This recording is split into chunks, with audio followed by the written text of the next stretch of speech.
Now ready to begin. Welcome to Bullseye Reykjavik.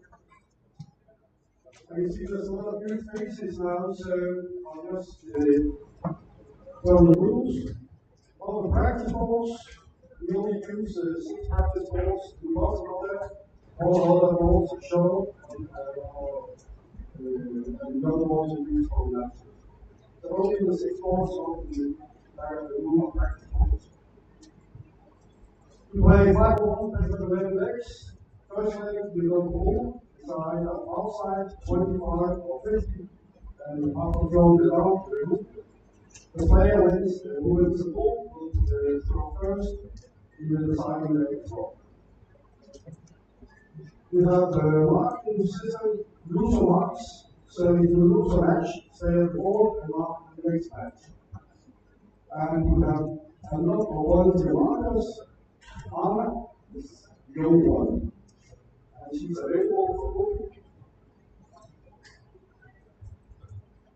Yes, when the silence decided here, and when we are going down the bar area, please don't talk too much in the area sailors around here on time talking. Otherwise, keep it silent in here, no shouting, and everything will be good. I'll call out the first matches and then we will be playing. And we are streaming on 5, 11, and 24 days of this 24. For 5, Arno Birgesson will play Anton Kuskov, Marka, Alvin Ingelsson. For 6, Lennart Ekkerson will play Rimmerlund, Marka, Thomas Simonsen. For 7, Alhelm Jonsson will play Marco Hansen, Marka, Sebastian Schultz.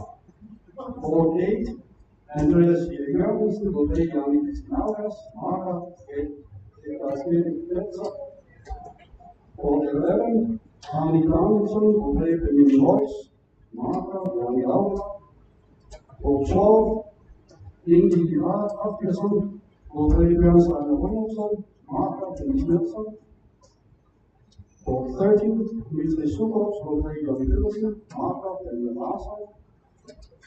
For 24, Johan Engström will play Christian Wilhelmsen, Marka, Vegard Ellerup. Game on.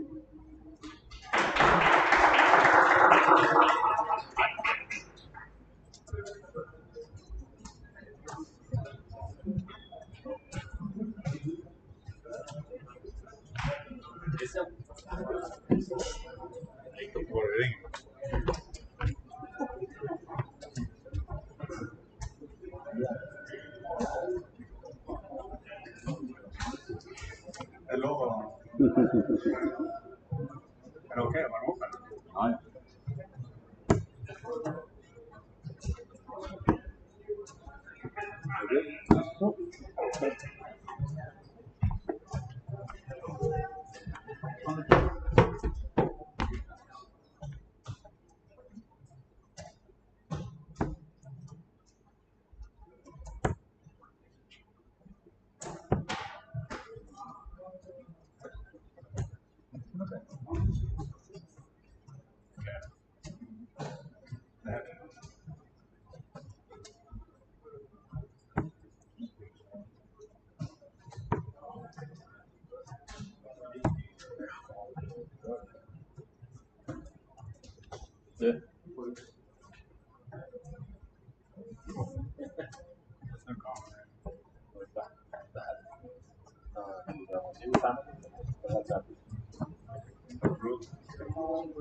Ja.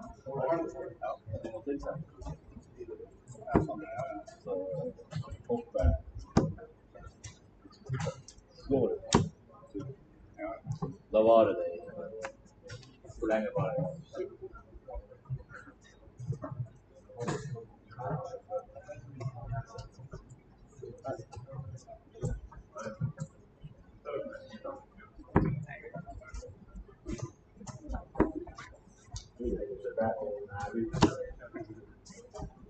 bra ljud.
There we go.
Outside.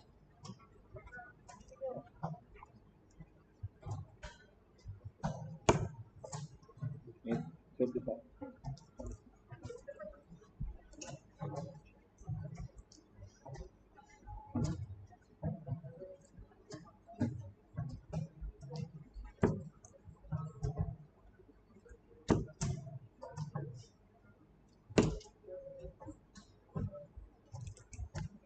Well, hello there, and a very warm welcome to Live Darts Iceland, part of the PDC Nordic and Baltic Tour, where we have a qualifying tournament for the PDC's 7th European Tour event of the year. Very, very exciting indeed. It means one of these players in the PDC Nordic and Baltic Tour will be featuring on a very big stage indeed.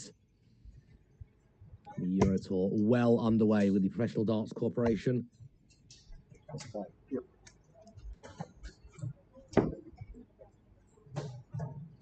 And one lucky winner. Not even that far away. 5th to the 7th of May, the Belgian Darts Open in Oktoberhallen, Wieze. One lucky player from this cohort will be featuring on that big stage as a direct result of winning this tournament. I've got a great big Excel spreadsheet, which I'm doing my best to have a look at how many players are involved.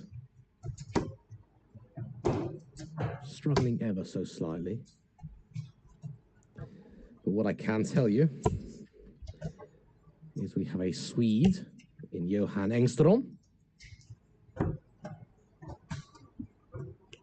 This is amazing. I'm just looking up PDC, not PDC, tv.darknet.com. I'll tell you the whole lowdown in a minute.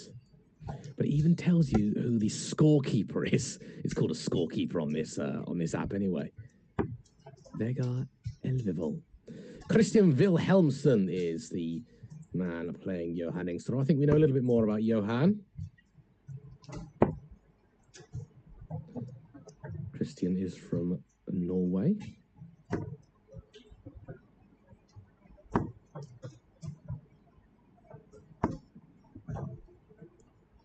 As we see, a very, very nice Shanghai indeed to start things off for Johan Engström.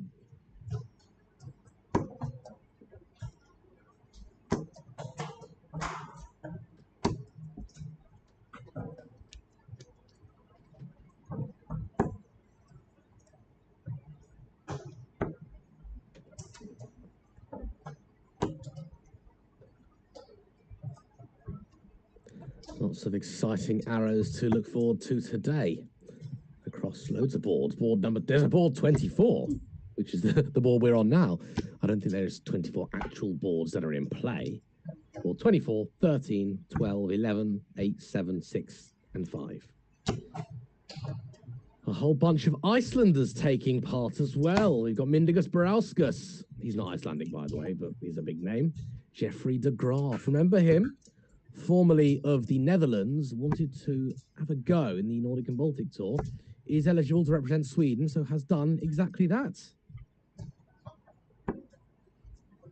Just trying to count the Icelandic flags on the Dart Connect system.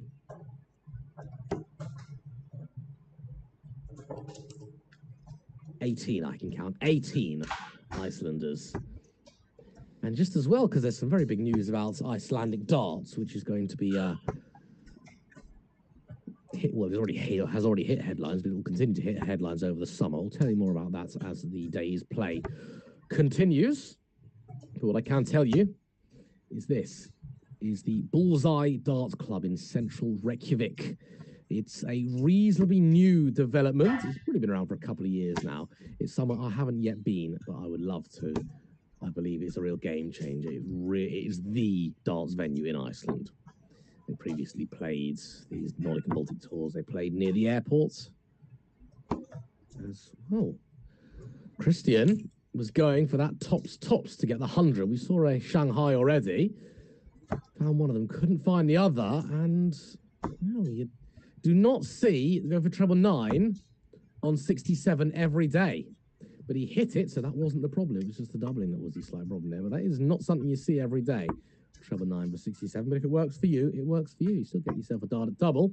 Talking of dart at double, Christian needs this double 10. Cannot find it to break straight back. So Johan Engström. Well, that was a bit of overlean. We saw his back foot. Couldn't find the double 5. Does tee up double 2, may not matter. Probably won't. Well, it may matter now. Single 1. Double 2. It's a good single 1, that. And that's a good double 2 as well, right between the wires. And we're all on as even here in leg 3. First to 6, it's a preliminary game.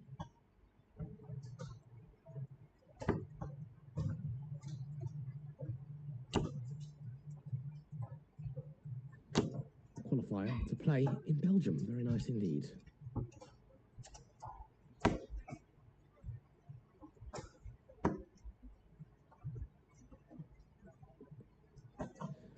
Some of the players that have won a bye through the preliminary round are Halli Ayils, Icelander, Thorvaldur Sæmundsson, Lucas Knappik, Sebastian Spychala is an Icelander as well. Peter Gudmundsson, Dennis Nilsson of Sweden. That's going to be good. Dennis plays Peter Rurik Gudmundsson. Looking forward to that one. As we see 2 lovely trebles there from Johan Engström, treble 20 and a treble 17. Keeps him back in this leg. Even a ton here will be quite good. He's not going to get a ton. Oh, sorry. I thought he was going downstairs. He did end up getting a ton after me saying he's not going to get a ton. Alexander Thorvaldsson, youngster from Iceland. He's got a bye. We're playing Vega Elvevol.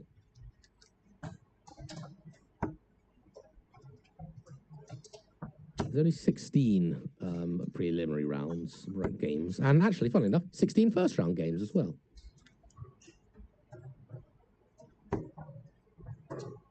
And of course, there are two events taking place today. The other taking place 7 o'clock Iceland time, 8 o'clock UK time, 9 o'clock Central Europe time. It's the qualifier for the European Tour. You guessed it, number 8. So they haven't had the chance to play in Wieze in Belgium. They might have a go at the Czech Darts Open in Prague as well. We saw an attempt at outer ball for double 18 there from Johan. It didn't matter. He didn't have to go the 11s route just because Christian isn't on a finish. We'll be on a finish now, but not a particularly inviting one. There's not really a whole heap of pressure on this double 18. Oh, well, there you go. The lack of pressure showed in that dart because he kind of threw it. In as much as if he gets it, great. If he goes inside, he can always bust or tee it up. Doesn't really matter. But in the end, he gets it, which is definitely the best option. And he takes that 2-1 advantage. Pretty healthy average compared to Christian. And not far away from being the first 180 of the game. Just squeezed into that treble 5.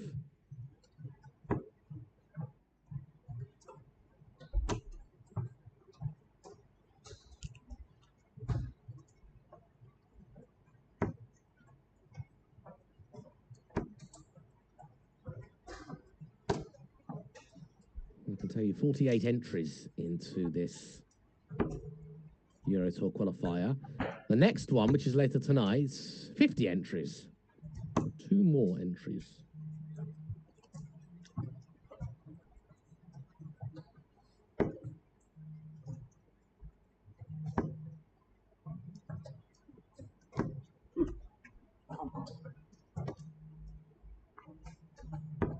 I'm just having a look through all of these entries. We've got Johnny Peterson, another Norwegian player. Vegard Elvevold from Norway as well. And I think that's it for the Norwegian cohort for the ET number 7 qualifier. We've got a few Finns, including Paavo Mailer. Marco Kantala is the big name. Marco used to boss PDCMB events back in the day. As we see, by the way, that first 180 of the match go in favour of the Norwegian, Christian Wilhelmsen. Very nice indeed. Tees him up with 80. Johan on a bogey, cannot finish.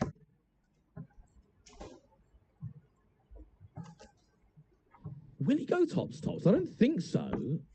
But he went tops for 100, didn't he? Anyway, 79. He's got choices here. Yeah, I think that's not a bad shout. Double top. Well, he executed it pretty well. I mean, you know, an option is going treble 19, double 11, but either way, you're going to get 1 dart. So, you know, I think it kind of makes sense, doesn't it, to go treble 13. Double top for Johan, who's just gone wide, and I think Christian will be rather delighted at that.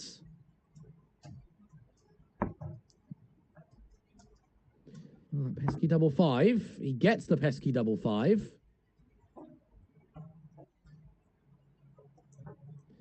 All honours even. That was a break of throw as well. So Christian, I wouldn't say his favourite for this match. I think Johan may have a little bit too much. However, he's in a position of hold throw and you win. Hold throw and you knock out the favourites. So yes, 2 Euro Tour qualifiers today, and then we've got, I wouldn't say proper darts, it's all proper darts, isn't it? We've got a Pro Tour event tomorrow, and we've got Pro Tour events on Sunday as well, Pro Tour 5 and Pro Tour 6 here at the Bullseye Dart Club in Reykjavik. No games have been completed yet. However, 2 players are on 4 legs. Yanni Keskinnerkaus, apologies if I've blundered that name, is 4-2 up against Andreas Toft Jorgensen. Jorgensen has had a good few years. And Benjamin Druroyce, he's not been playing badly either. He was over in the World Series in Copenhagen a couple of years ago, last year actually. And he's now gone 5-0 up against Arne August Danielsen. Arne not quite throwing at the capacity that we may expect. He's only averaging 49.7. But it's not just about playing well, is it? It's about the whole experience. Get some new darts players involved. Getting Icelandic darts firmly on the map, as it is already on the map. We've got the big players like Matti and Halli and Vitor.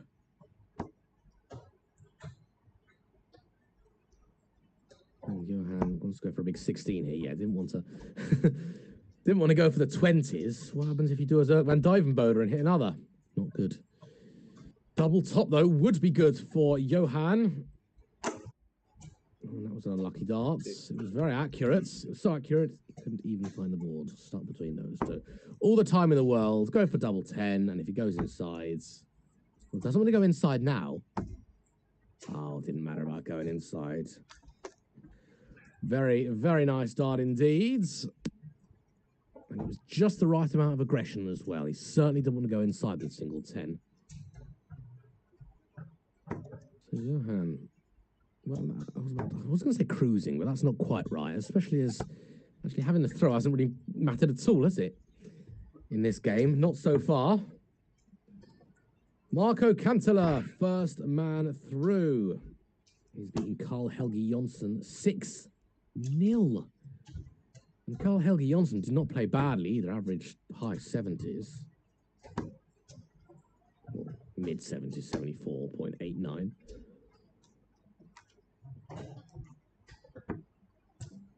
We have a battle of the Icelanders. Bjorn Steinar Brynolfsson is playing Ingi Thor Haftisarsson, excuse me. And Bjorn, Bjossi as they call him, is 3-0 up. Bjossi played a lot of lockdown darts. There was a nice Live Darts Iceland shootouts back in 2020. I remember Bjossi played in that as well. Andreas Toft Jorgensen is the second casualty in this preliminary round. Jani Keskinarkaus from Finland has beaten him with an average of 88. Looking pretty good.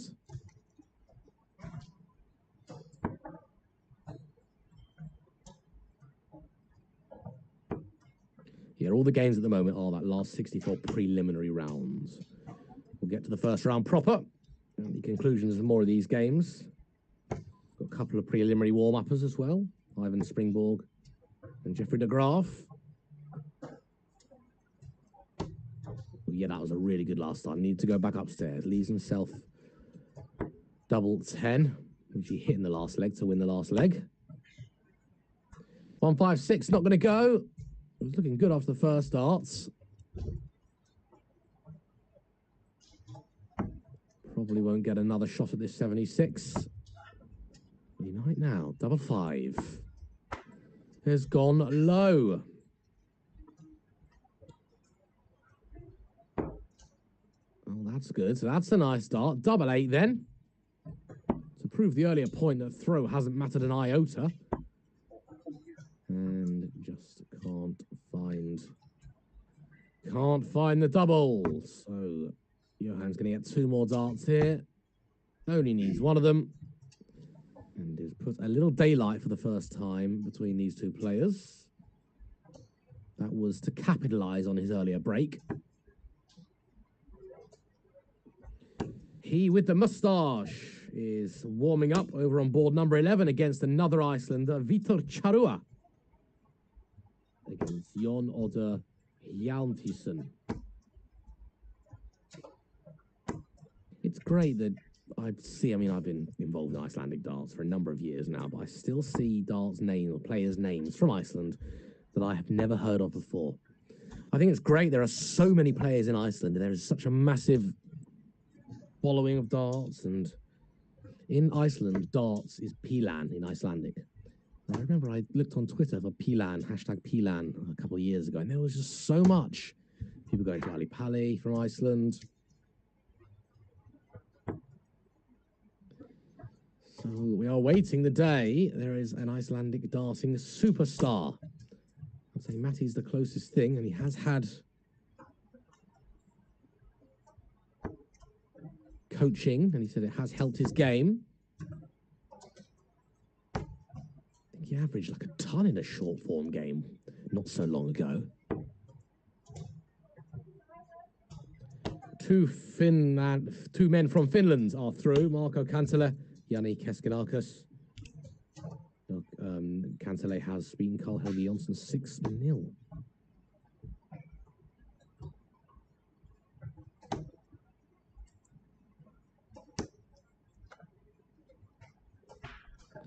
And Harold Bergesson is on the edge of being defeated. He's averaging mid-70s as well. It's Anton Ostlund from Sweden, 5-2 up there. 1-3-3. That's a nice little visit there from Christian Wilhelmsson. May get himself a shot at something. We'll have effectively 2 goes to get the treble. It cannot be Bullseye. It has to be treble 14 here. Oh, who cares what I have to say? Who cares what I have to say? That was absolutely fantastic. I love that. That's one for the highlight reels. It cannot be Bullseye, says Robbie Dove. It is Bullseye, says Christian Wilhelmsson. And he gets the double 16 as well. He's gone for the smallest target on the board to effectively check out 82 in 2 darts. Didn't matter. That was really, really good. And that kind of proves as well that there are right and wrong ways, maybe, but the right way is the way you hit. It's what works for you. And I wouldn't necessarily say many would encourage going Bullseye when you've only got 2 darts. But when it works, you make the commentator look silly and you make yourself look great. That's exactly what happened. Yes, it was only a hold. Yes, he still has to break. A little bounce out there from Johan. This game's certainly not all over yet. Christian can take these finishes, take his chances. I mean, if he took his chance a couple of legs ago, he would actually be 4-3 up. So Johan is going to dominate the scoring. I think that's quite obvious. If he does another shot like that, then you never know what is in store. He's looking quite nice on those 19s. Okay, only 1 was in, but they all groove together very nicely. We've got little Madas Rasmer on our hands, haven't we?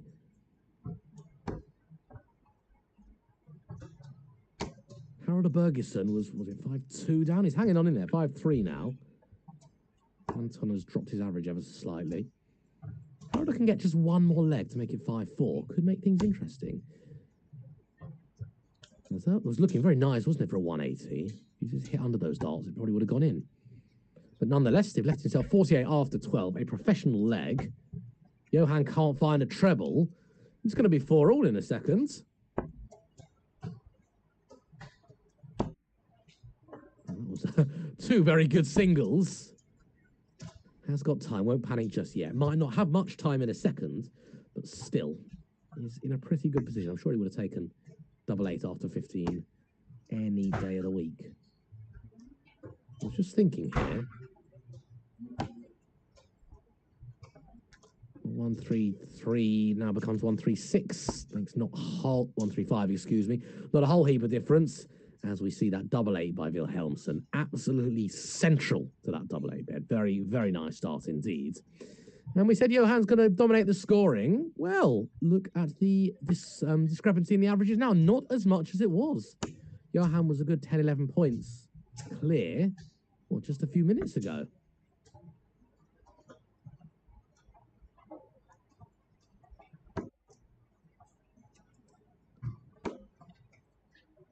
Bullseye double 16. Certainly the highlight of the match for me. I'm sure it'll be the highlight for Christian. It's the first time we've seen proper emotion from Christian as well in this match.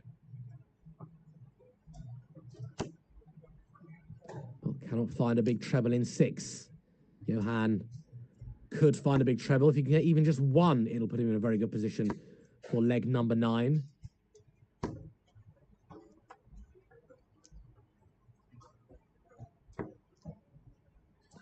Can't, so Christian capitalizes on that, does find himself 1 big treble. It's a pretty even leg. Important leg, very important leg. Johan breaks here, he's throwing for the match. Christian breaks here. He'll have a go at the break, and if he can't break, he'll then throw for the match. Oh, does he want to stay there? Has he got an angle? Well, it didn't look from this angle like he should have stayed there. Possibly regretting that now. Johan might have 9 darts from this point. Or from before he threw a dart in this leg, in this visit, should I say. He might not get 9 darts from that point. Does need another treble. 95 not enough. Is that in? It's close. It was in. Christian is finding big things when he needs to find big things. 133 was excellent. Let's leave 150. If I were him, I'd be staying on those treble 19s. I'd be staying right downstairs. Exactly what he's done. I mean, it's not ideal, but it's not horrendous. Johan isn't on a finish. That being said, will be on a finish now.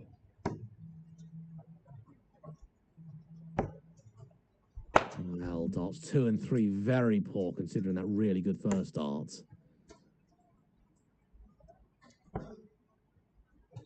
Treble 18 or treble 10? Treble 10, I think. Treble 18, okay. This would be a blockbuster finish from Johan Engstrom if he can find this 89 into 19s. Would have left double 16. Would have been very nice indeed. It's now Christian who needs to take this opportunity. And he's going to get 2 at tops. He only needs 1 at tops. Cool as a cucumber. Doesn't show any emotion. And all of a sudden, the tables are turning. Johan is at the point of no return.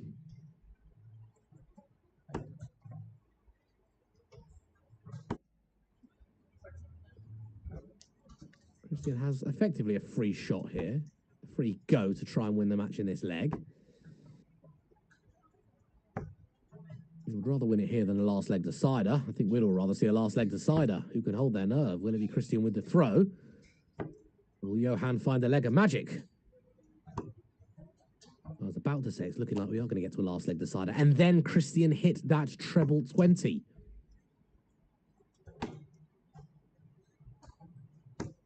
Oh, this is good. This is really good. 81 followed by 81. Christian needed a treble. He gets a treble. Can he find another?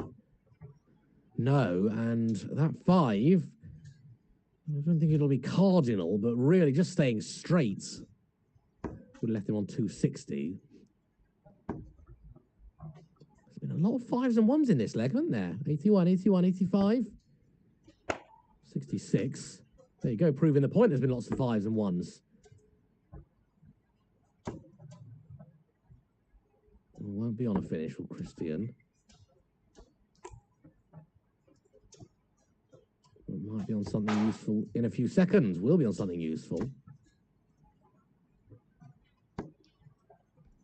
Well, he would like to have been on something a little less, should I say, the 112 from 197. Really wanted to be a minimum of a ton left.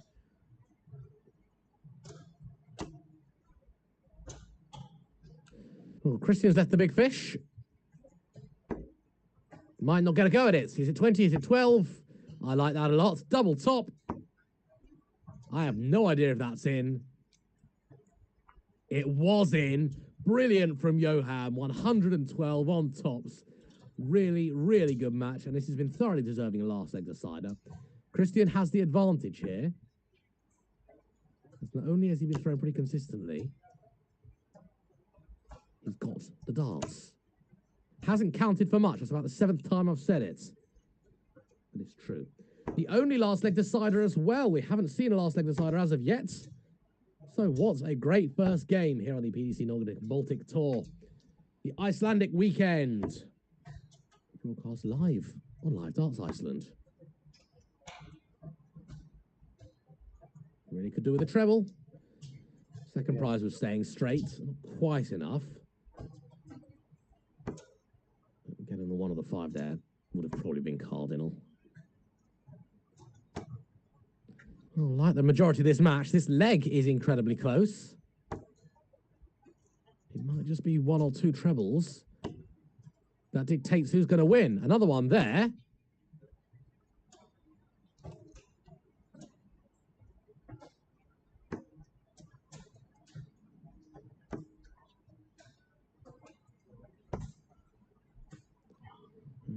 can't find a treble of his own. Oh, Christian finds another. Oh, and he gets the bullseye as well. Why did he go bull? Because he was on 275.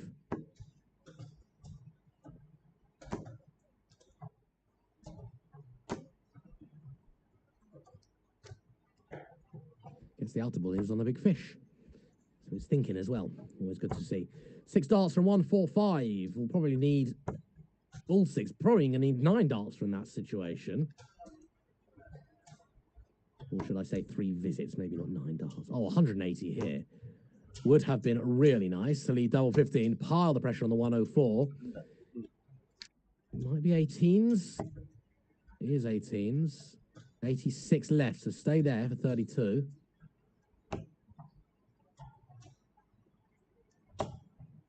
Okay, he's scored himself 90.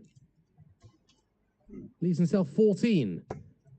It's a double, and he knew he was going to hit the treble 18, so I don't think that's a horrendous shot. And he's going to get a go at it. Needs to hit it or split it.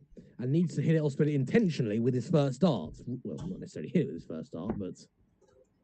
Oh, there you go. He's not splitting intentionally with his first darts. And this needs to go a double 2. One of the risks of going for that treble 18 to lead double 7. I get it, but maybe splitting it might have been an idea, because look at that, he's not even close to the double 2. Well, he's only going to get 1 dart himself, it's Johan. It's going to be double top for the match, and a little bit of pickpocketing. Brilliant match, absolutely brilliant. Christian will be kicking himself there. He left himself double 7 on purpose, chose not to split it. In the end, did split it unintentionally. Johan Engstrom comes through that one in a bit of a thriller. I earlier said I think he's going to dominate the scoring. Well, he did technically on the scores. He got higher scoring all throughout the game, but it wasn't a domination like it was. Johan's sort of power scoring did seem to drop a little bit throughout the latter stages of that one. Christian's got a little bit higher, but it is Johan Engstrom. His experience was just a little more telling than Christian Wilhelmsson, and he is through to the first round proper. Oh, that was a good one, wasn't it? That was our first broadcast match here on the PDC Nordic and Baltic Icelandic event of the year. You can see Vita Charua there. Look at him, Vita in the background. He with the moustache and the bald head. Let's have a look how Vita's doing. You can check everything that's going on, by the way, on tv.darkconnect.com. Vita looking cool as a cucumber. Look at him there. He's averaging 85. He's averaging 85. He's 2-0 up. And the Latvian in Yanis Mustafayev, World Cup player, lives in St. Helens. 93 is average. Okay, it's only 1-0, but still a pretty good start.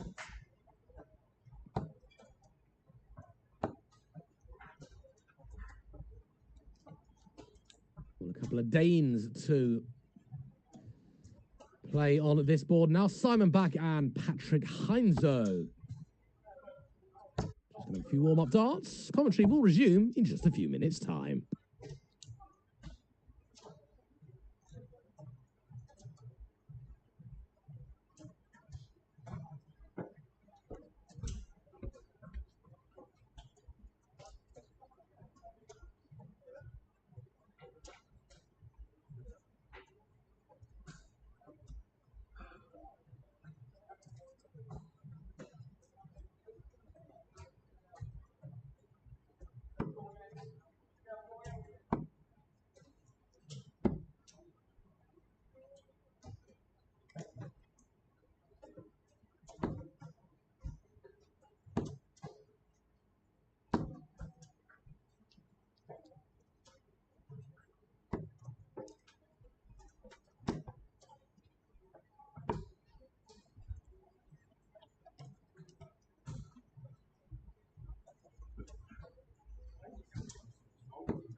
Who's bucking?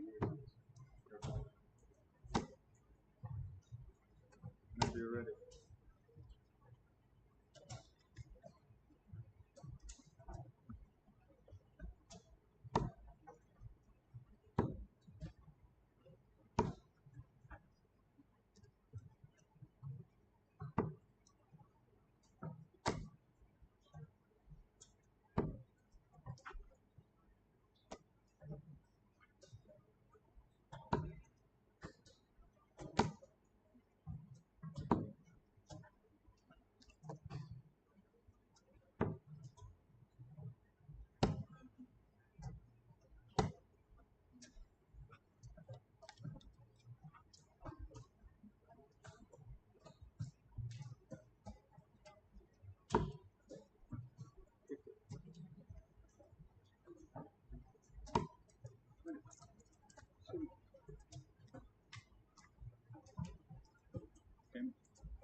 Welcome back to live commentary here at the Bullseye Darts Club in Reykjavik, Iceland. Simon back, Patrick Heinzo. Two Danish players, fellow countrymen, are battling it out in the preliminary round, last 64, for a place in, guess what? The first round proper. Remember, the winner of this whole tournament, which is taking place this afternoon, will get the privilege of playing in Belgium on the big PDC tour, part of the European tour, in a few weeks' time. And then straight after this event, we've got another qualifier for the Euro Tour.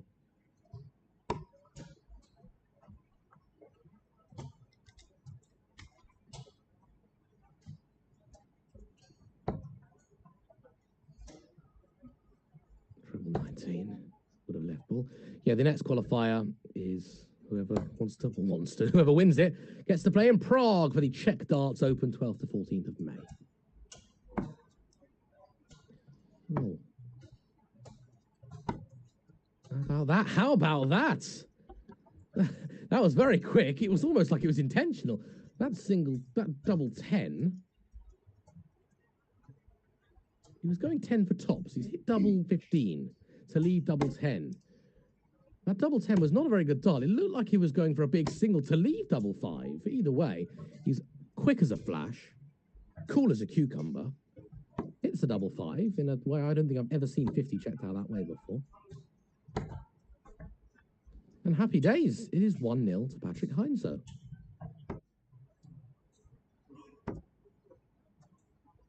do like Simon Back's throw. It's very solid.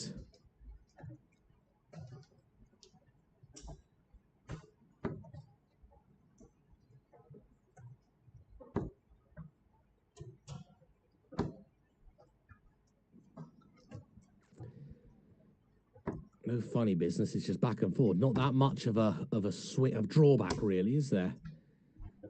Powers those darts in. A very hard throw. I think someone on the PDC commentary was saying if they measured miles per hour of darts from released to entering the boards, I wonder who would be top of the list. This guy in this building, I don't think would be far away from the top of the list.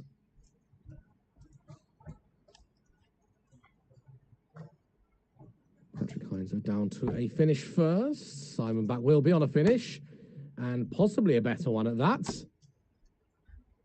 Yeah, better one at that. Why not? 109.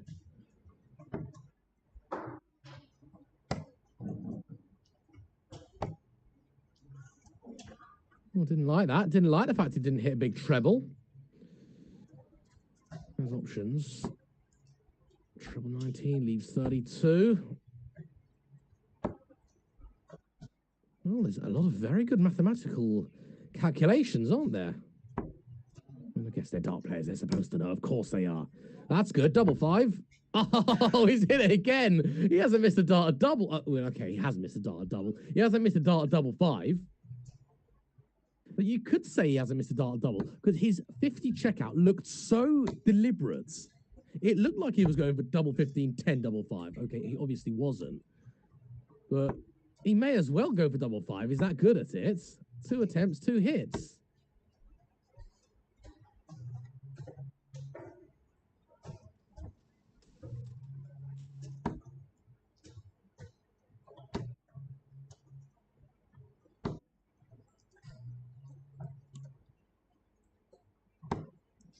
That's a very good 140 there from Simon. Considering Patrick's won the last couple of legs. Doesn't want to let this run away with him, run away from him. Must win leg this one for Simon. If he gets broken here, it could cause all sorts of problems.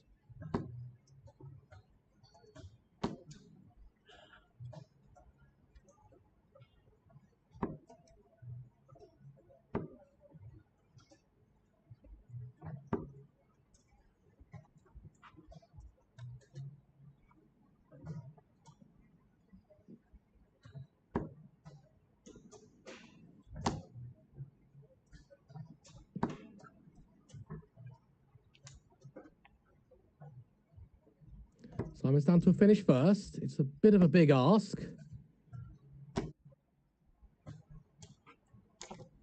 Patrick Knott's down to a finish, if my math is right. was never my strong point until well, it's still not now, but when I started playing and scoring darts, did improve. So if you want to get your darts math better, just play and just score. And hope to be with some understanding people if you're a bit slow at scoring at first.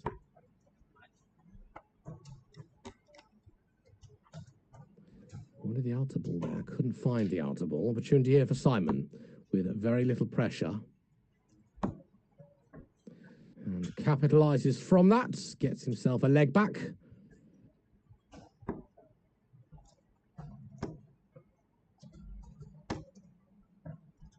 And Patrick just pins in a very casual 140.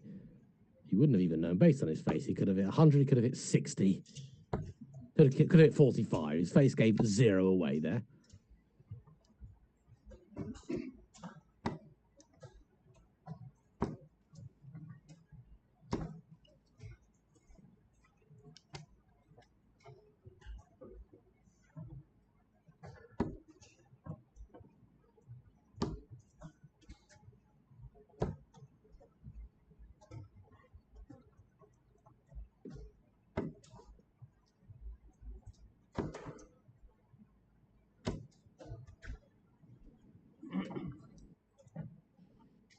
Well, the first round proper is starting to shape up. In fact, we have actually got a game underway between Timu Harju of Finland and Sebastian Spichala of Iceland. That's the first round proper game. Everything else is still a preliminary round game. Mindaugas Brauskas is playing Matti Fredriksson, neither playing their best game. Matti trails that one 3 legs to 2. Ivan Springborg, from the same country as these two, another Dane. He's 4-5 down to Paavo Myla. Paavo's a big name on the PDC Nordic and Baltic circuits. Lovely last dart there from Patrick. This might need to go, Simon. And what a visit this would be.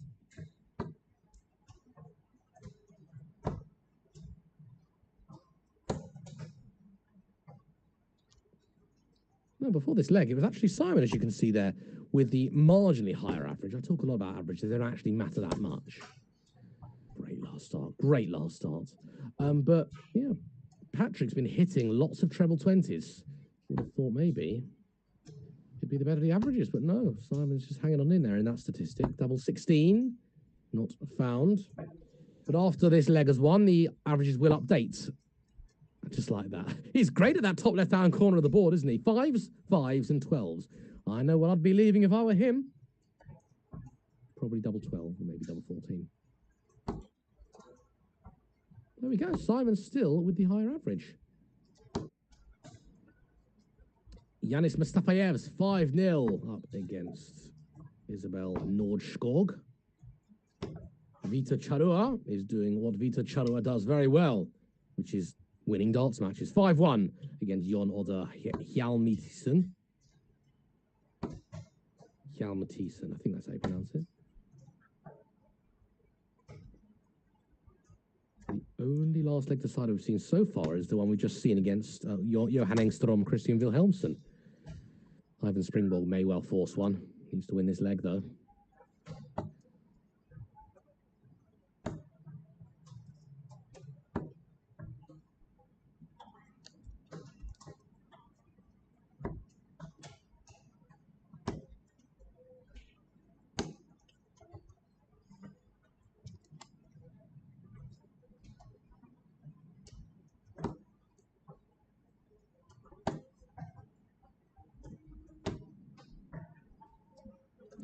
Right, can Simon back?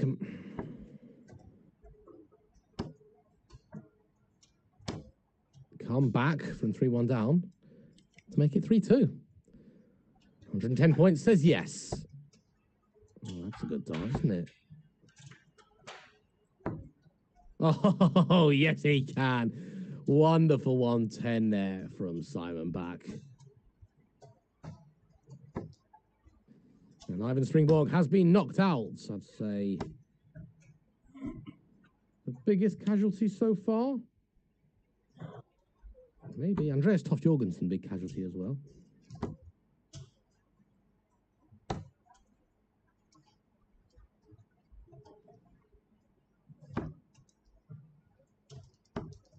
Ivan Springborg has just lost his game. I'll give you some more information about that when that all comes through.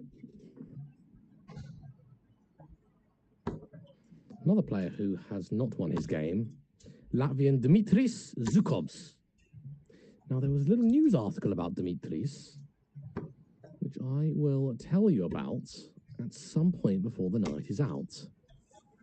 Quite an interesting read. May not be a name you're particularly familiar with yet.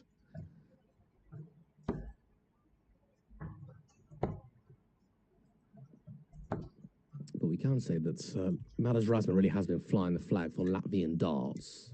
Seriously good darts player, PDC tour card holder, king of the treble 19s.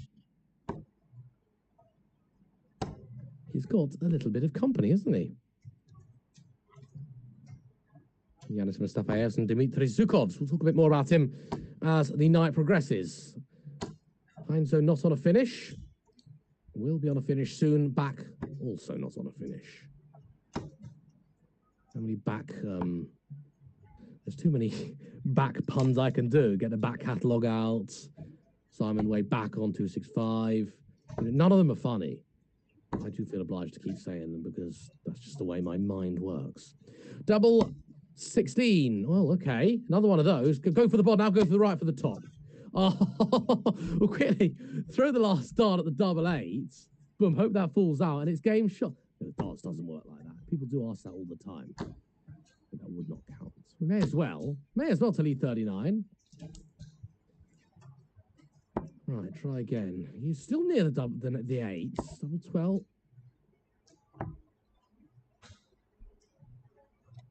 Okay, yeah, sorry. He's got that spot on. I was confused. I thought he hit the 8 first dart. But he liked that. You can see the fist pump for that double 4. To give him 4 legs on the scorecard.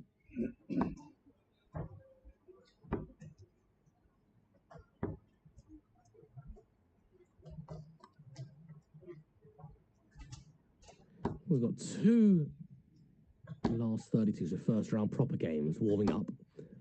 So 4 players. 3 of those players are from Iceland. That means we will see an Icelander into the second round. And we might see another. Matti and Mindigus. They're all tied up at 4 apiece. That looks like it's a bit of a good game brewing. I'll keep you updated on that one. 3 trebles there for Simon. Granted, one of them was treble 5.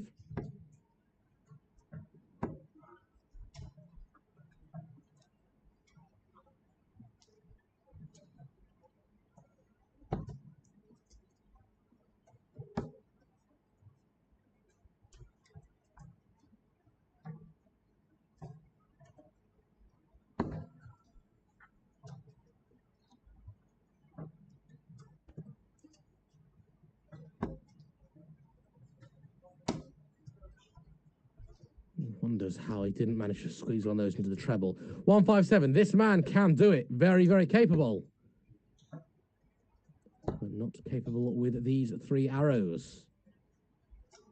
I'm just working out 61. 96 left. Treble 20 is the optimum shot here. Oh. 39 left? 59 left. It'll do. I think I got the maths wrong, but it doesn't matter because he wasn't on the finish anyway. Couldn't have left one. 59. This one's easy. That is even easier. Double top. Wow, that is very low. And that one there, the 10, is very, very close. But that dart at double top, if you were to say, give me the perfect single 20, it would have been just that. And you can hear the thigh slap. And that would be one hefty thigh slap. I tell you that, looking at his arms. A lot of muscle there. Hopefully he can continue. Double 10, Simon back. 3-4.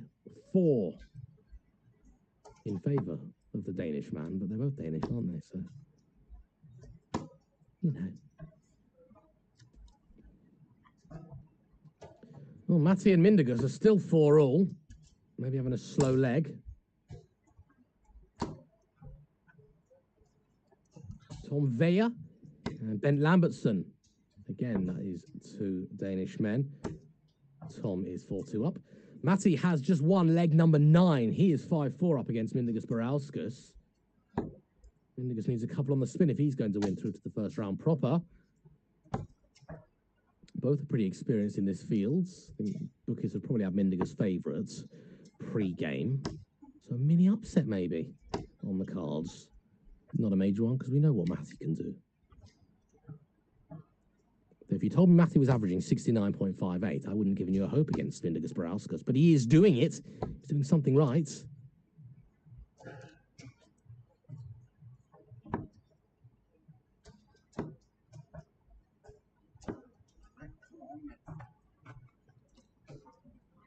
And an audible "come on" from Patrick Heinsoe.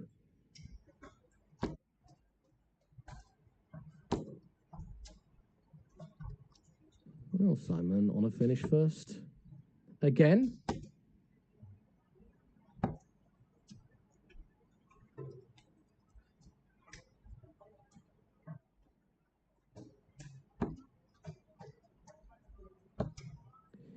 Well, went 14. You can understand why. Patrick's on a finish. It makes sense.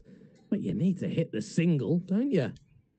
Was he going treble 14 for a punt at double 11? Maybe that's the reason he missed. Matters not in the end. He tidies it up well. It was always a big ask for Patrick to hit the 164. And Simon back to get back in this game. Maybe it's Simon Bark. I don't know. I'm going to call him Simon Back.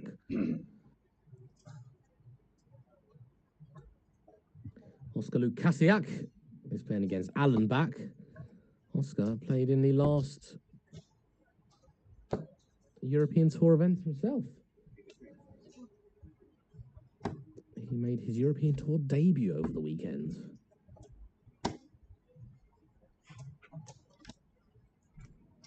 He's 3-0 down to Alan Back.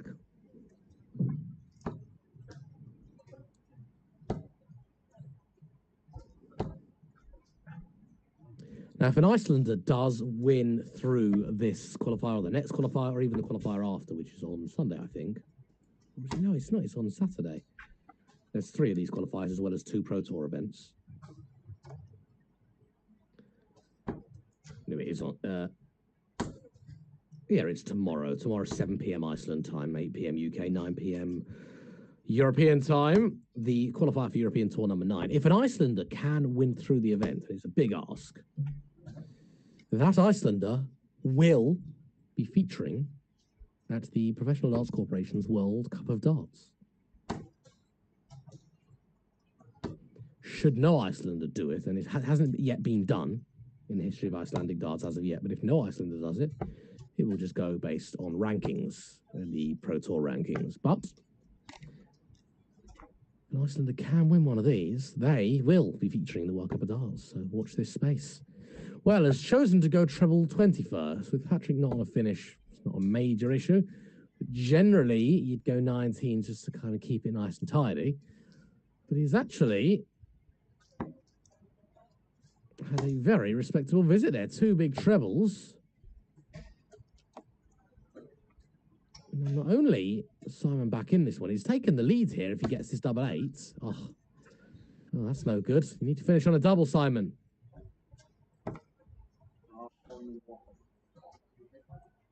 Well, Patrick Heinsoe absolutely hated that. And he didn't hate it because it's a single one. He is still on a finish, but look at where that's landed.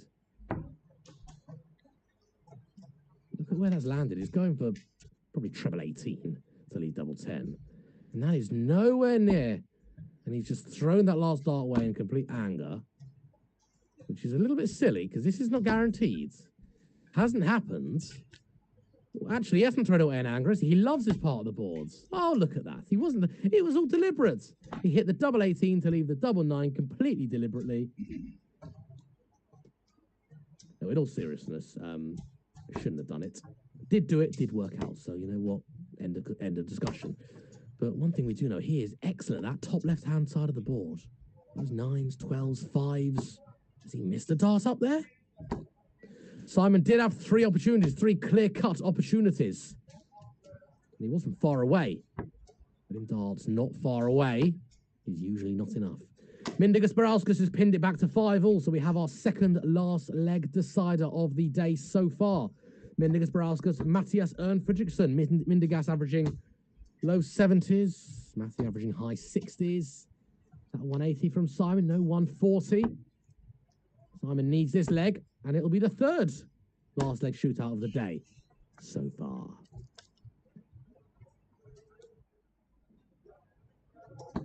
Hallie is 1-0 down. Vitor comfortably through. So is Bjossi Steinar Brynolfsson comfortably through as well, both against fellow Icelanders. 2 Icelanders have made it through. 5 Icelanders have not. There's only 3 games now in progress, which are preliminary matches. Went the 15s route. Excuse me, didn't have to worry about 11 or out of bull, just because look at where Patrick is, not on a finish.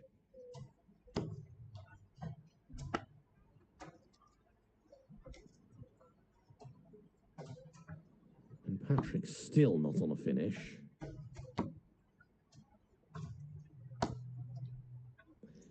And Simon back then forces a last leg decider as Mindaugas Barauskas has won the last 2 legs to cruelly knock out the Icelander, Matti Fredriksson, the Eagle. He who does so much for darts in Iceland. All this streaming happens because of him. Knocked out at the first hurdle by Mindaugas Barauskas. Very harsh draw. Mindaugas is a real good PDC MB player. He's played in the Euro Tour before. And he might be booking his ticket again. What a time to hit a 180. What a time. Patrick Hines, though. Just as, I'd say, the quality and the power scoring has started to slip. He hits a 180 in the first visit of the last leg decider. No trouble for Simon back. Absolute music to the ears of this man. And could that be that?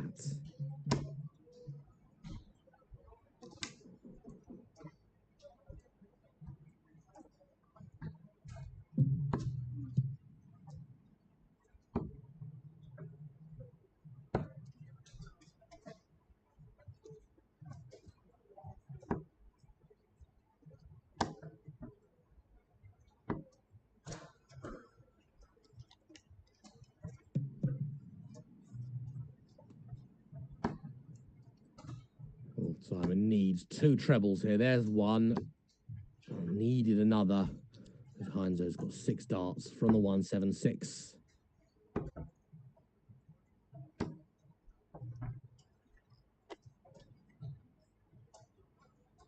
Pressure could be put on here. But still needs 2 darts to treble. 2 darts in treble, should I say. There's one of them. Needs another. Does get another. That asks the question here of Patrick Heinzo. 66 remains, 16s. Nearly got the treble there. Bullseye. I couldn't tell you if that's in or not. He's got it in. He's got it in. I couldn't see that because look where that flight is. That is absolutely fantastic. He barely missed a dart at 9s or 12s or 5s, and his last dart of the match goes in the bullseye. I really hope he takes his 16 out first. I'd love to see it. I'd love to see the dart in the bullseye. Take the 16s out, man. Go on. There we go. There you go. You got a very quick glimpse of it. What an absolutely amazing end to a real thriller. We have seen 2 last leg deciders. What an absolute treat so far here on the Live Darts Iceland stream. This is PDC Nordic and Baltic. This is the Icelandic weekend. It never fails to entertain, does it? Live from Reykjavik. Brilliant, brilliant stuff so far. We've seen an 82 in 2 darts the wrong way, but the successful way. And we just saw that. Absolute stonking dart there on the bullseye. Wonderful. Outer bull 16, bull. I love it. Well done, Patrick Hines. Commiserations to Simon back. But he will be back. I am sure of it. Oh, well, I'm just going to catch my breath back. You probably should as well. Back for more live darts here at PDC Nordic and Baltic in a few minutes' time.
stuff.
Well, hello and welcome back to more live commentary here in Live Darts Iceland, where we have our second Norwegian of the stream up against Alexander Vegard Thorvaldsen, the young and rising Icelandic superstar. They got Elvivol, should I say, sorry. He got that first leg as he goes bull tops. That's a high-risk strategy. I like it, though. Hasn't quite paid off. The bullseye worked. That's two bull set-up shots we've seen successfully. And we are now into the first round proper. There's one game which is just finishing off. Oskar Lukasiak and Alan Back. Oskar trails 4-5. As we see Elvivol get that second leg. Yeah, the Lukasiak and Back game is a prelim, and then we are all into our first round proper. We actually already have a first round proper result. Timu Haju has beaten Iceland's Sebastian Spichala by 6 legs to 0.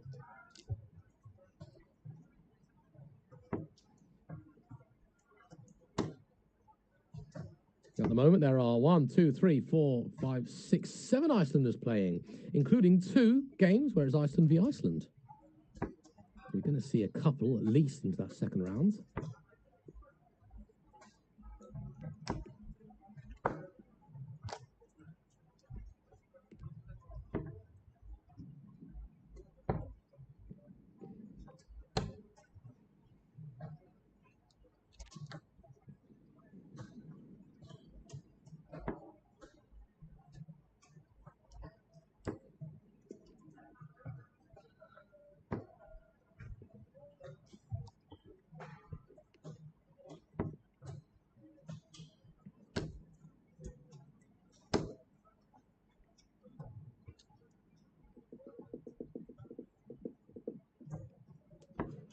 Hallie Ayils, he's 5-1 down to John Kirkby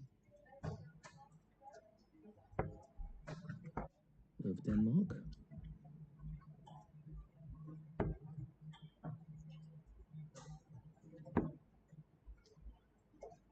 Daniel Larsen, he's won many events within the PDC Nordic and Baltic. He's 4-0 up to Kestutis Jukas. I'm guessing that's how you pronounce it. Lovely ton 40 from Elvivol to leave double 16.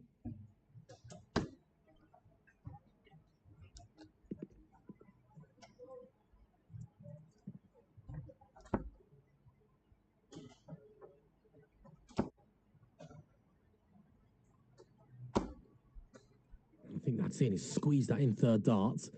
Has indeed. Alexander not doing a whole heap wrong. But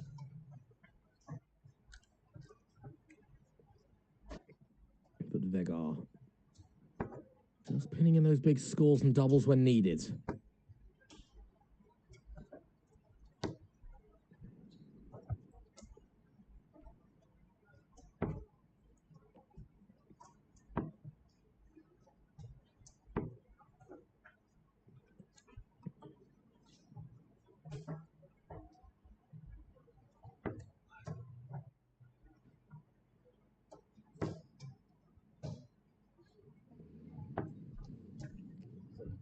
Oh, good treble 18 there.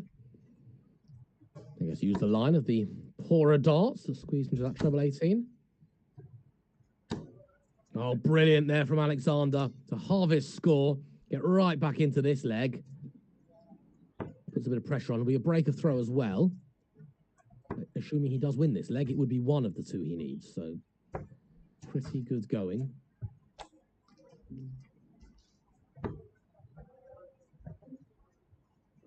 Well, I actually retract my last statement. Sorry, I was looking at the little dot next to Vegard's 3. It wouldn't be a break of throw. Please excuse my jumping of the gun ever so slightly. It would be a hole Alex started in this leg. But will need a couple of breaks of throw if he is going to win. There you go. Amendment corrected.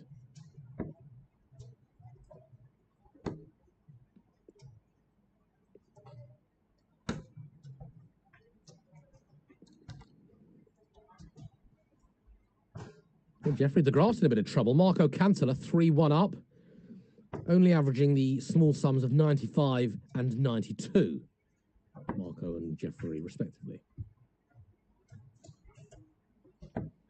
Shame they're playing so early on, because either of those could win. Either of those could win.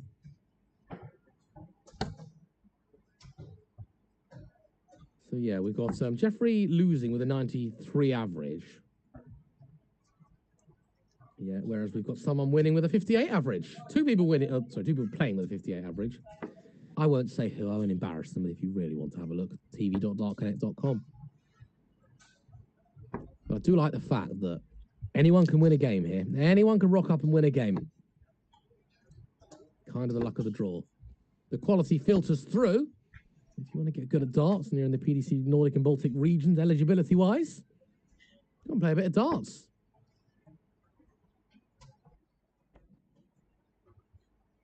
We saw Alexander there winning that last leg. In a must-win leg as well. A break here would be very welcome. Very, very welcome.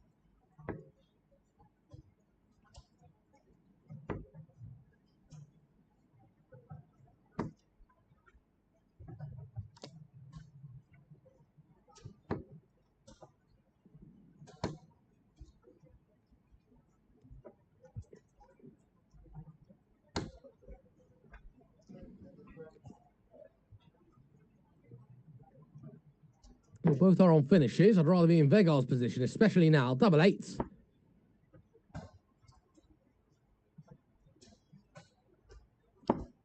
Well, really big ask here from Alexander. But if he gets it, the reward will be huge. Stay. Don't stay. Don't stay. Oh, Alexander, that is absolutely fantastic. That I did not see coming. Was a very big ask. Made it even harder by going for two separate trebles. That being said, he may well not have had a guide in the treble 20. But look at him fly. 138. Treble 20, treble 18, double 12. And then pins in a ton 40. I'll tell you, this game is far from over. Not an iota of emotion. But this young man really is one to watch. That was absolutely stunning and necessary. Well, 3 matches complete in the last 32. 3 Icelanders out. John Kirkby has just beaten Hallie Ailes 6 legs to 2. So at the moment we're watching a man in Alexander. He's the only man currently playing where he's the only Icelander, where his opponent is not Icelandic.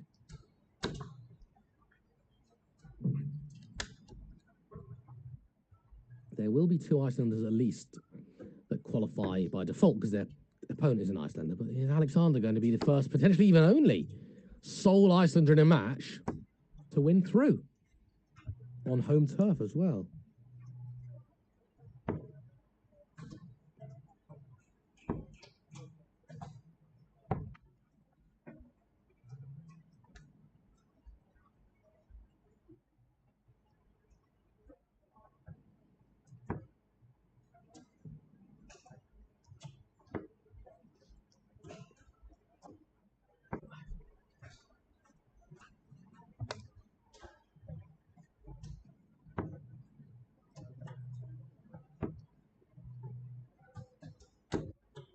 Is on a finish.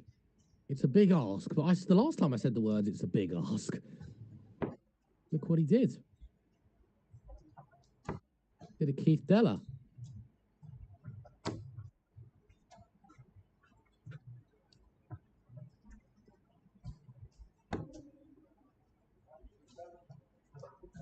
He didn't show any emotion when he got the 138. Showed a bit of emotion there, going into that single one.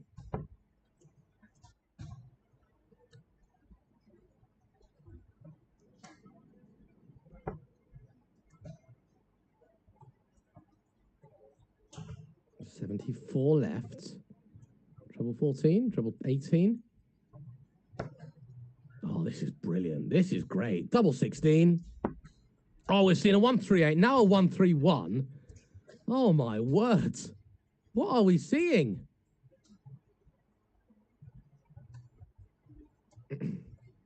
Daniel Larson safely through. 6-1 against Kestutis Zukas.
Well, Alexander was comfortably ahead in this leg. Not so comfortable anymore.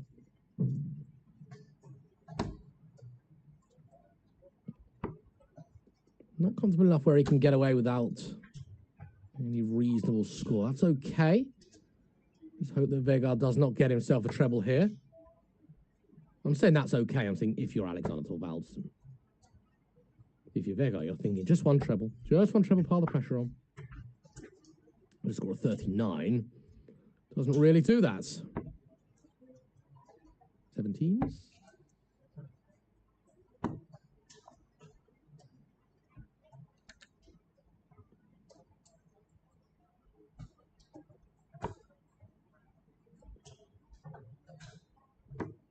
It's just as well he didn't get the treble 20 there, as we see a bullseye effort. Oh, that was not a far away, and that was a good effort. Alexander hits treble 20 there. He's on double 5.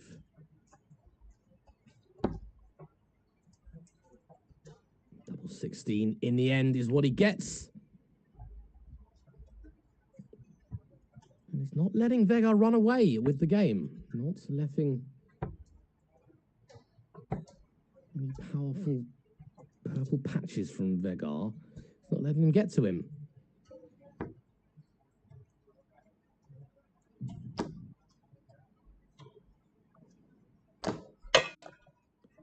The latest Icelandic casualty is Kamil Mocek.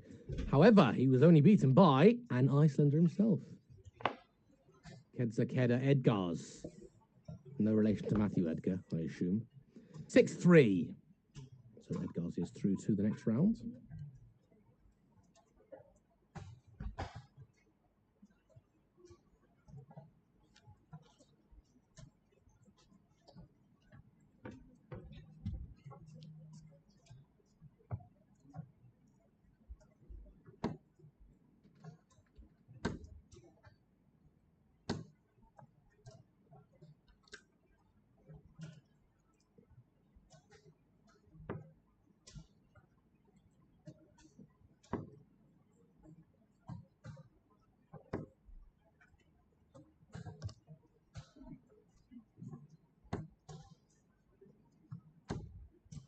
Nice first starts.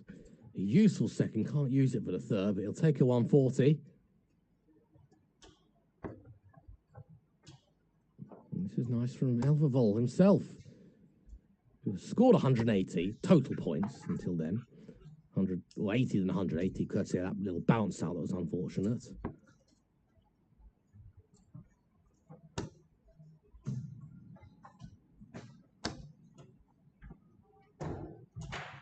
I think I might rather be Elvervol here, in as much as 2 trebles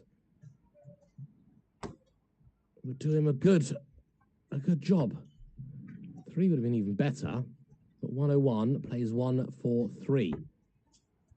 We've seen Alex take out a similar shot, so we know it's possible. I'm liking Alex's darts, by the way. Very colourful. The grip looks nice as well. Well, now I'm going to have to work out what's happened here. I'll just let him throw and then work it out. You don't see treble 18 very often on 101 first start, do you? Oh, ends up busting his score. He's got 84 with his first two darts. Yes, right. Start again. I would have left 47. Instead, he's 100 and he's 97. It doesn't rounds it off. 32.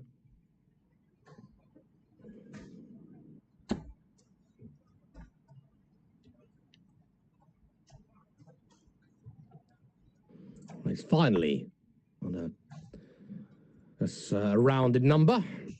Double 10. Well, are we in the territory where every single game we stream is going to be a last leg decider? Yes, you get the most out of your money that way, don't you? Double 16 it is. 4 legs apiece.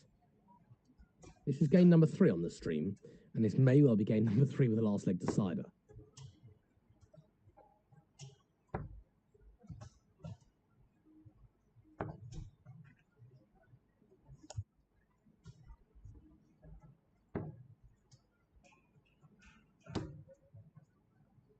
The action we're watching for this game and the last two, board number 24. There is not 24 boards. I think there's only 8 boards.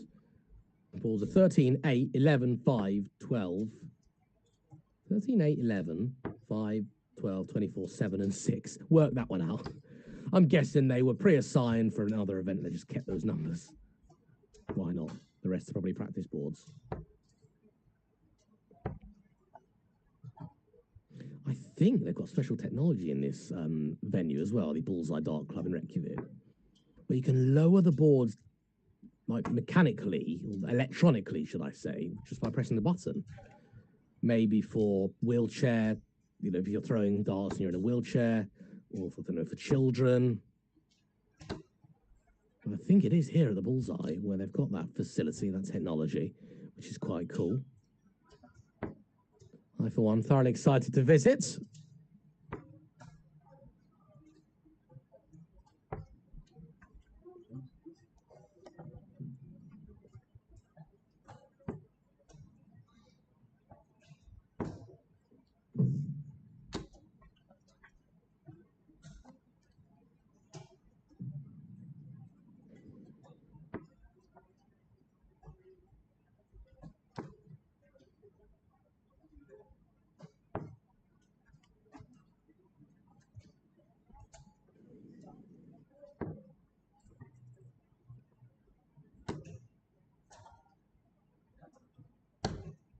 Oh, great last start.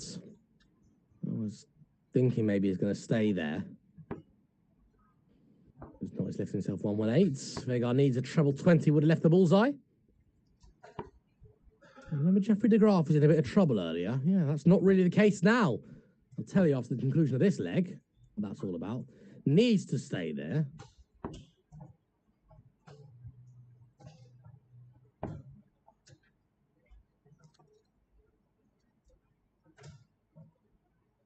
Notable. Now that does leave double top. Just taking his time. Knows this is a big moment in the match. Knows he cannot afford Alexander the opportunity to take leg number 9. Because that would be a break. Oh, he took so much time. He let go of that dart horrendously. He knew the second it left his hand.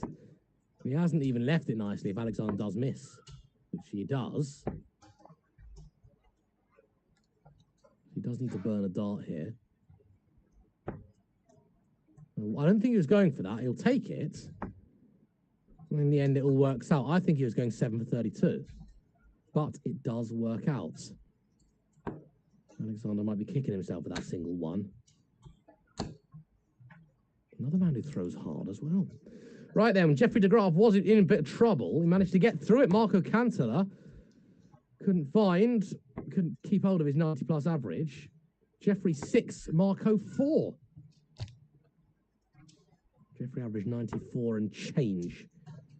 94 and 53p for that matter. Certainly one to watch for this tournament, that's for sure, and over the course of the weekend for that matter.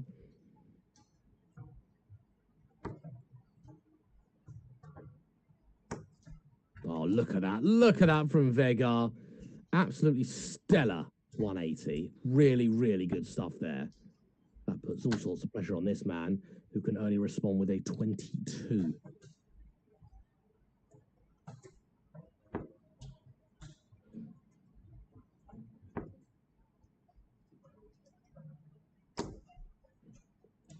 Oh, you know it's your day when in what you're hoping your last leg is. You can hit it at a ton 80 and a ton 40 to leave yourself 56 after 9 darts, in which would actually be a breaker throw, not that it particularly matters. Well, double 12. Didn't mean to go for that. Doesn't matter in the end. Double 16, double 12. We love a double-double finish, even if it is by mistake. And Vega there just showed his moments of brilliance. That being said, it wasn't without a fight. Alexander did show what he's made of. Was that 138, certainly a highlight of the game. It is 6-4 in the end in favour of the Norwegian man who makes it through to the second round.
Well, we're racing through these games, aren't we? Patrick Heinzo, Johan Engstrom.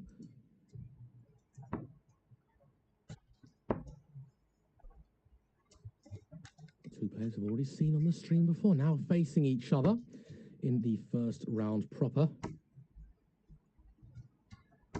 There's already a couple of players warming up for their second round game. Jeffrey de Graaf is one of them. Lovely ton there from Johan. 32. Well, he's no good at that part of the board. He should have gone for a big 8 there. I am only joking, but in all seriousness, if Heinzo went for a big 8 there to leave 24, he may die in the next darts because we don't see him miss at that top corner of the board, do we?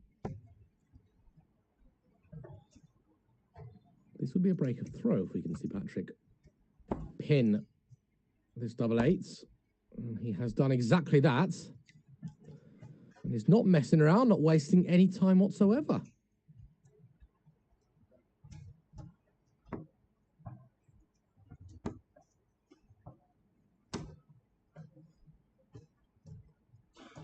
All Icelandic hopes are being clung on to by Vita Charua, who's 4-0 down to Benjamin Drew Royce.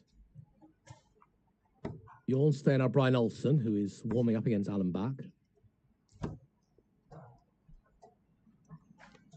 Lucas Napik and Kedze Edgars. So 4 players alive and kicking from Iceland.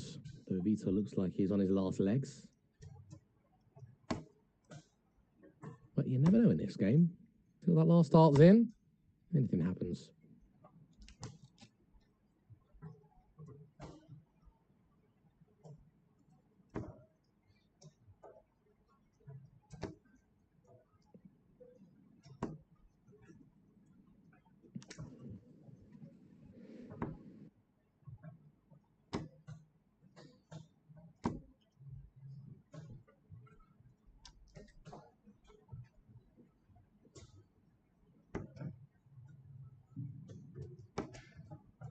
Vita now finds himself 5-0 down. Come on, Benjamin, give him a chance. And a bit of a slow leg from both players here. 12 darts thrown, only both halfway through. That's a bit more like it. Patrick Heinzo with his very high speed. I wouldn't call Johan a slow thrower, maybe medium, but Patrick makes him look slow. Beautiful. 2 very nice treble 19s. We're finally hitting the trebles. Maybe just break straight back. Treble 20 would have left the bull. Now, that last start we just seen Patrick throw. This is what Johan would like to see. Can't find with his first 2. Now, earlier we saw one of the players hit the treble 18 to leave the double 7 from that position. Understood why. Didn't work out in the end. That double 18 did work out for Patrick Heinzo. As he capitalizes on that earlier break, he holds his throat. 2-0. That's for the man from Denmark.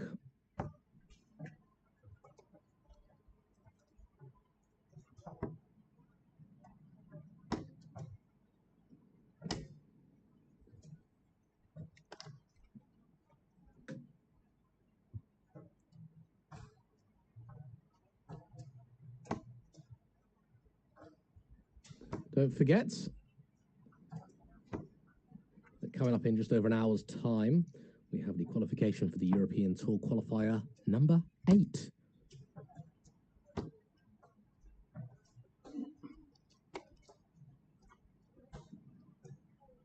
That event will be taking place in a few weeks' time in Prague, the Czech Darts Open.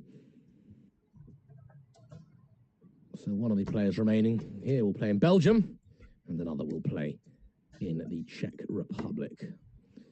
All to play for before tomorrow we kick off with our schedule,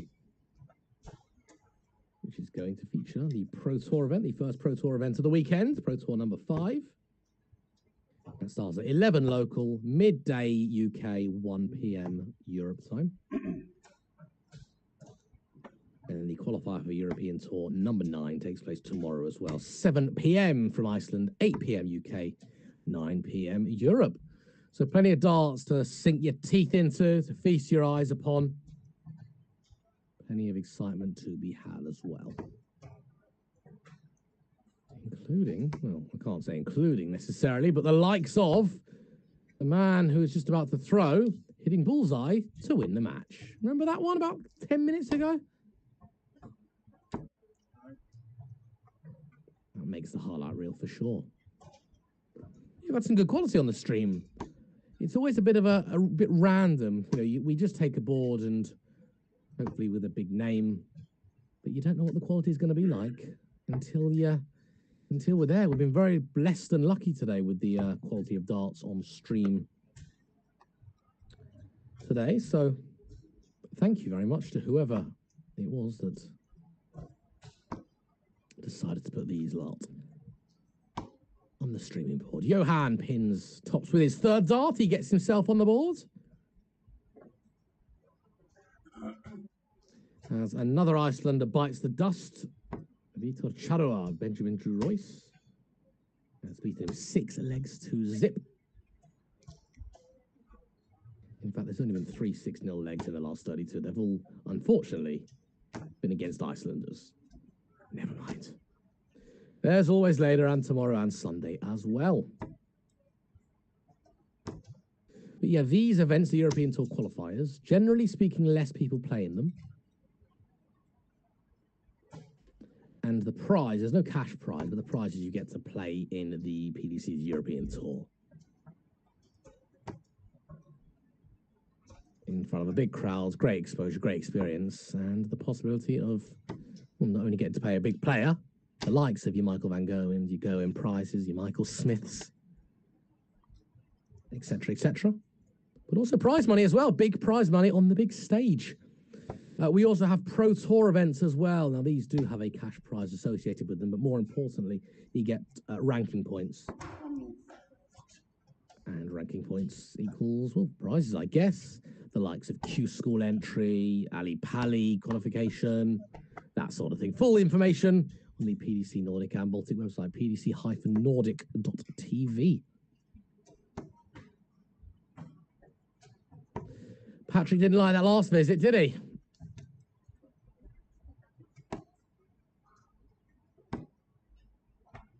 Well, 210 is left. Needed a treble, didn't find a treble. 6 darts from Johan. May not even go downstairs. Was he going downstairs? No, it doesn't need to. 66, treble 10. Yeah, it's not common. You go this way for 126. We went for a double 12 instead, which is fair enough. 2 very good darts. Yeah, on 126, generally speaking, you go treble 19 first. 2 shots at the treble 19, get 1 of them, and a 19 bullseye. Thank you very much. And your opponent's not on the finish. No need. No need.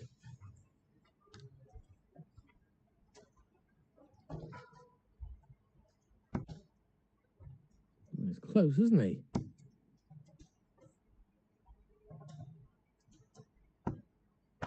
This would be the pickpocket of the century.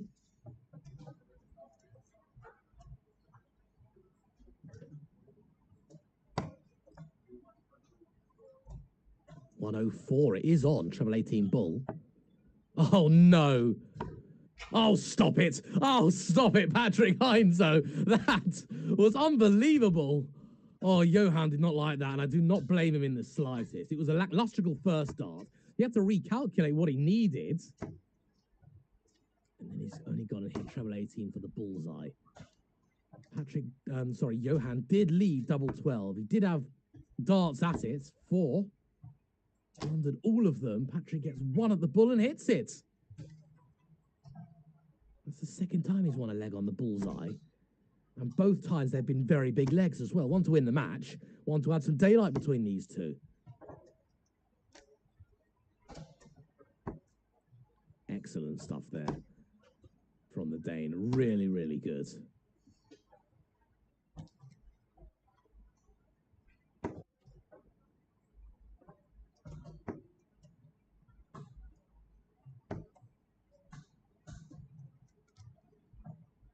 Well, that's a little better from Johan, the man from Sweden, who should be down to a finish first. He'll be favourite for this leg, that's for sure, especially now.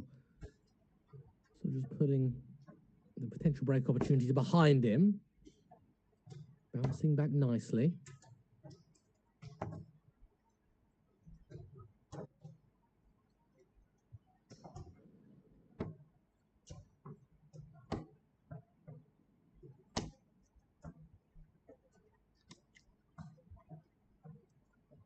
Treble 17. I like that way. Quite like it.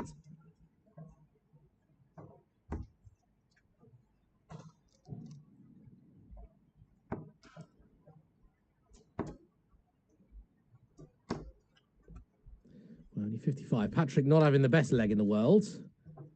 15 darts thrown, not on a finish.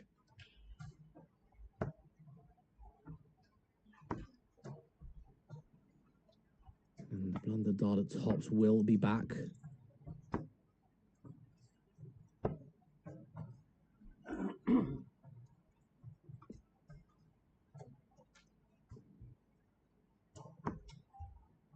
Well, he dare and get another shot at a 104. I mean, it wasn't a 104 he checked out. He doesn't in the end. But if he was going to go for it, he may well have just gone treble 18 bull. He's that good at the bullseye. But no, a very good leg there from Johan, especially considering what happened in the previous leg. Two men from Finland played each other. Yanni Keskidakis and Paavo Myla. Yanni has come out of that one, 6 legs to 4.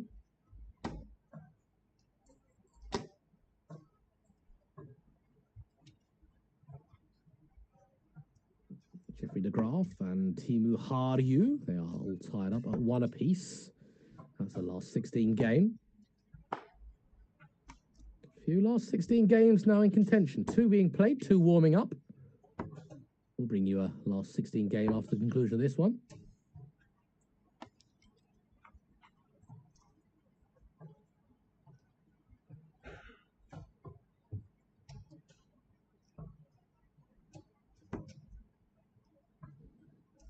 I think we will see Vegard Elvevol, who we saw beat Alexander Thorvalds and play the winner of this one.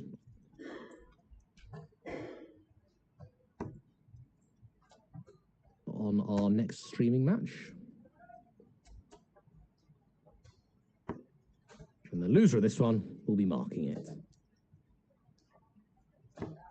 Which would be a real pain, wouldn't it? If you've gone through the heartbreak of losing, especially if it's a close game, you then got to go and mark the next one. That's darts for you. Patrick leads himself 46 after 15. He was in the 190s after 15 about 2 minutes ago, so a significantly better leg. Good visit there from Johan as well. That being said, he hasn't left himself a finish, so the lack of checkout there for Patrick not going to be a major concern.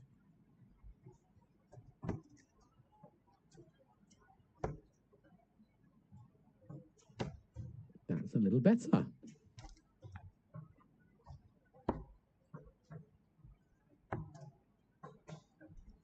Okay, it's good at the higher right-hand doubles as well, not just the higher left-hand doubles.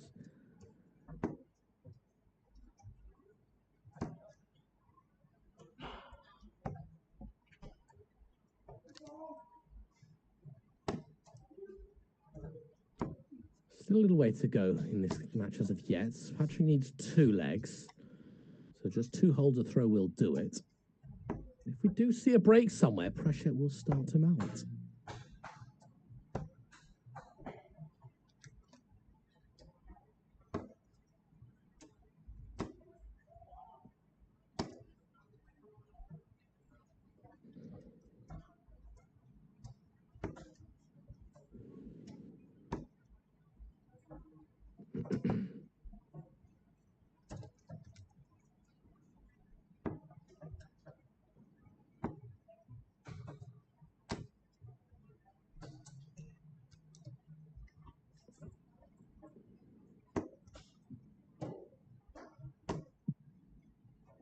Well, don't stay there.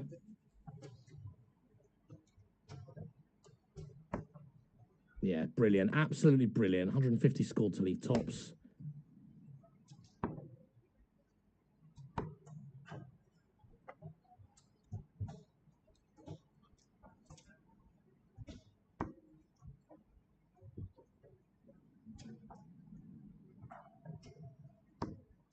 Is that a good guide? It probably wasn't really. Double 10 open targets.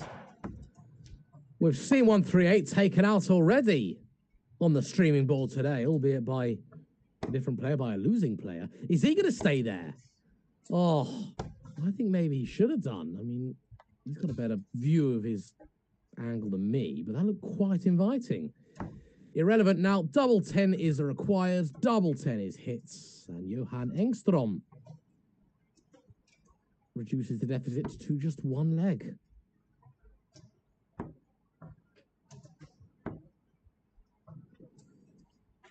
And a lacklustrical visit there. Can't even find three big singles. Means that Johan can really pile the pressure on. Big leg this for Johan. If he can win this, it's favourite to win the match.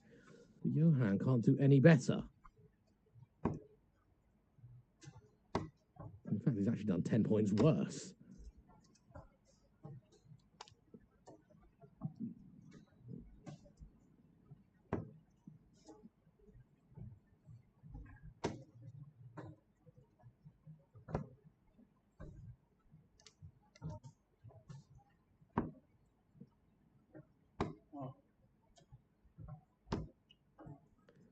Timu Harju, Jeffrey de Graaf all tied up at 2 apiece. A very close encounter indeed. Both averaging low to mid-80s.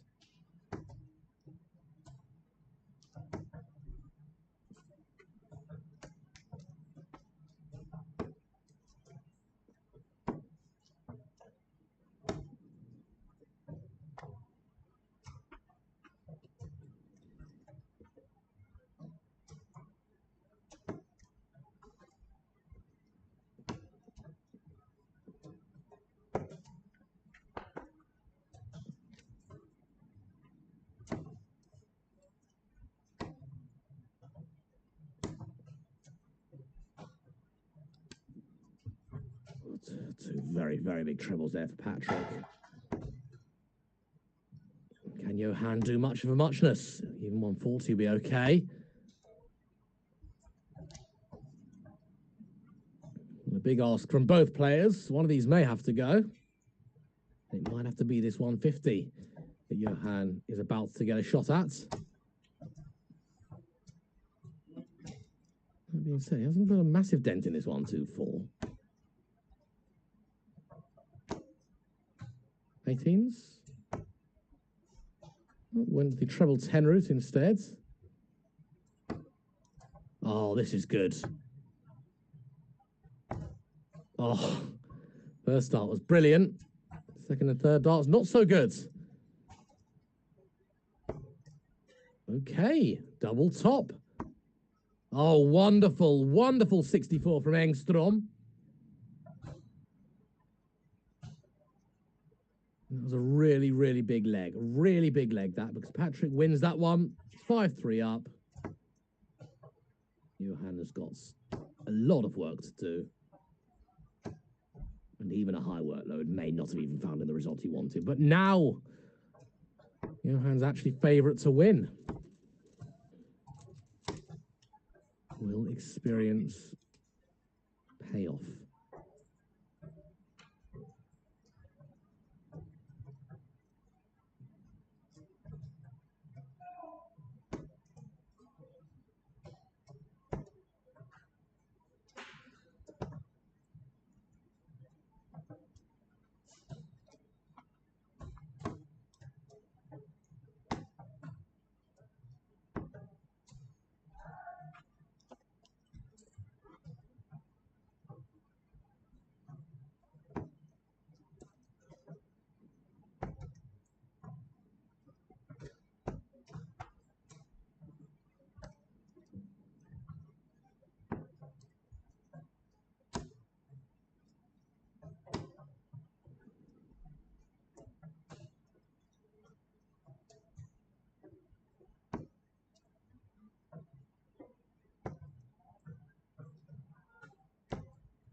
Well, don't forget, in around about an hour or so, we'll do it all over again. For the European Tour number 8 qualifier with the Professional Darts Corporation. If your favourite player has not made it through, Maybe you're a fan of Harvey Myler or Marco Cantala, or even Matthias Ern Fredriksson, then fear not. All will have another chance to qualify for a go on the European Tour.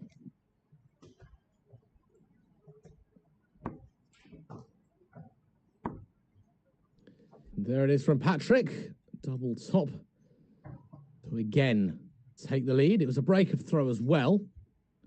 And you know, a minute ago I was saying that Johan is the favourite. Well, I'd say Patrick is probably now the heavy favourite.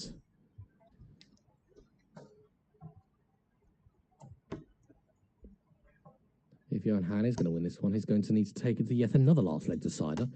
We've only seen 6-5s and 6-4s on this stream. So many players who want to give themselves a chance to head over to board number 24, which is where we are now. All the games seem to be pretty close.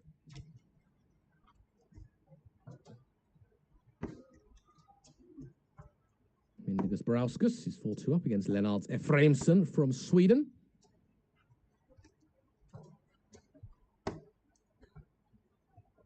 Well, Bjorn Steinar Brynolfsson is 4-3 up over Alan Back. One to watch.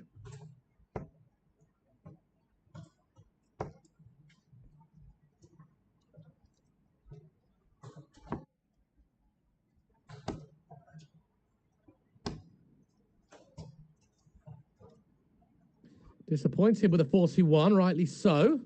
Johan here with 2 big trebles, or even 3 big trebles, or even 2 big trebles. Okay.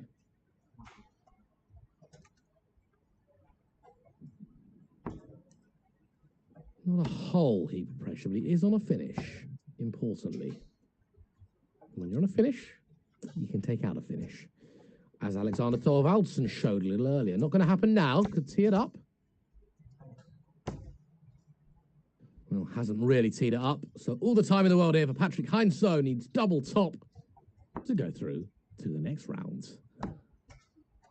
Has done exactly that on double 10. Patrick Heinzo continues his stellar run with a 6-4 victory over Johan Engstrom.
Robbie, how are you?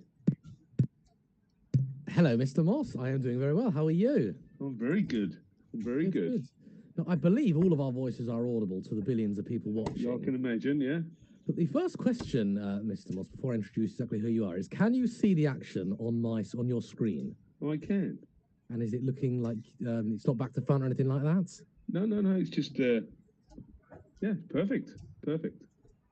Wonderful. Well, welcome. It's been a few years. How have you been, Dean? I'm very well. The last time we actually commentated was in Iceland, if you remember. Yes, that's it. Yes, and possibly the only time, actually. It was, but I was actually there. Oh, so you were? Yes, using Matty's iPad or something. Yeah, and I think you were in Los Angeles or something. I can't remember. Probably. That's usually the way. Where are you now? I'm in sunny London today. Oh, beautiful. From the comfort of my own home. That's nice. That's nice. And You what about sounded yourself? at ease. I'm in comfort of my own home as well. I should have been in Iceland, but I didn't get there. So, Oh, blimey. yeah, never mind. But this is a great match to start with because Patrick's playing very well, isn't he? And I love Vega Irvold from Norway, one of the nicest people you can meet. I promise you. And yeah, I think we'd have a good match there. Absolutely, yeah. And we were seeing both on the stream. Both are playing well. Patrick on anything in the top left-hand corner of the board doubles. He is unstoppable. And they're both showing accuracy, and everything pretty much has been a last leg decider or near a last leg decider. Yeah, but Patrick's been quite good on the ball as well, hasn't he? Oh yeah, two tremendous. Getting away with murder. No, it's really nice to see because Patrick's a really nice player, but when he's concentrating, he's a nice player. He's a good player. Yeah, it's really good to see so many Norwegian players here today. I was thinking that because it's I've commentated on these before. And we don't tend to see that many Norwegian players. No, it's really, really important for them when they were choosing who was going to be in the World Cup of Darts. So we really didn't have anything to come with when it came to Norway. But I've already spoken to Core and I've spoken to Vega and said, keep doing this because you can't be ignored if they're going to keep building up on this World Cup of Darts, which is the idea, I think. But this is great. I'm really pleased that we could sort of knock this up together because I've been watching and what a lovely venue, Robbie. It is. It's a reasonably new venue. I haven't had the pleasure of going there yet, but I believe I believe it's amazing. It's right in the centre of Reykjavik as well, so keep those fingers crossed. I'm sure we'll get to go over there eventually. And so good to see so many people getting there because there's a lot of spiel. They've got to be there to keep pushing for their places on the rankings. And fair enough, it does cost a lot of money to get there. But it's the right time of year to go, and it's really, really good to see over 70 players at least in the first Pro Tour. It's that's the best. It's the best 2-3 events we've had ever. Right. Really, it's really good. Well, that's good to hear. Who's pulling up? Now there's a question.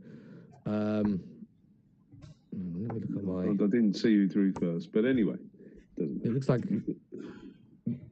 Looks like Vega is going to throw for the bullseye first. Oh, okay. Now this is a guy that's been around for a long, long time. He's a really, really, really good player. Okay. And Patrick seems like he's really up for it this evening. So, and that's good to see. Lots of Danes there. Yes, I've noticed that Denmark is a real sort of a hotbed of European darts, especially in the Nordic and Baltic region. Yeah, 3 or 4 years ago, I thought we'd lost them, but since Wieze put it on the television, and I'm really pleased to see so many Danes there. Yes, I looked after Andreas Toft for a little while there, but unfortunately, I couldn't finish the contract with him. But no, it's not just him. It's Tom Bayer and Simon Back, and obviously Vladimir, and really good to see. Really Benjamin good to see Drew Royce as well. He's not the underdog. He's the dark horse. Yeah, that boy is going to be. I think he's going to be great. I really do.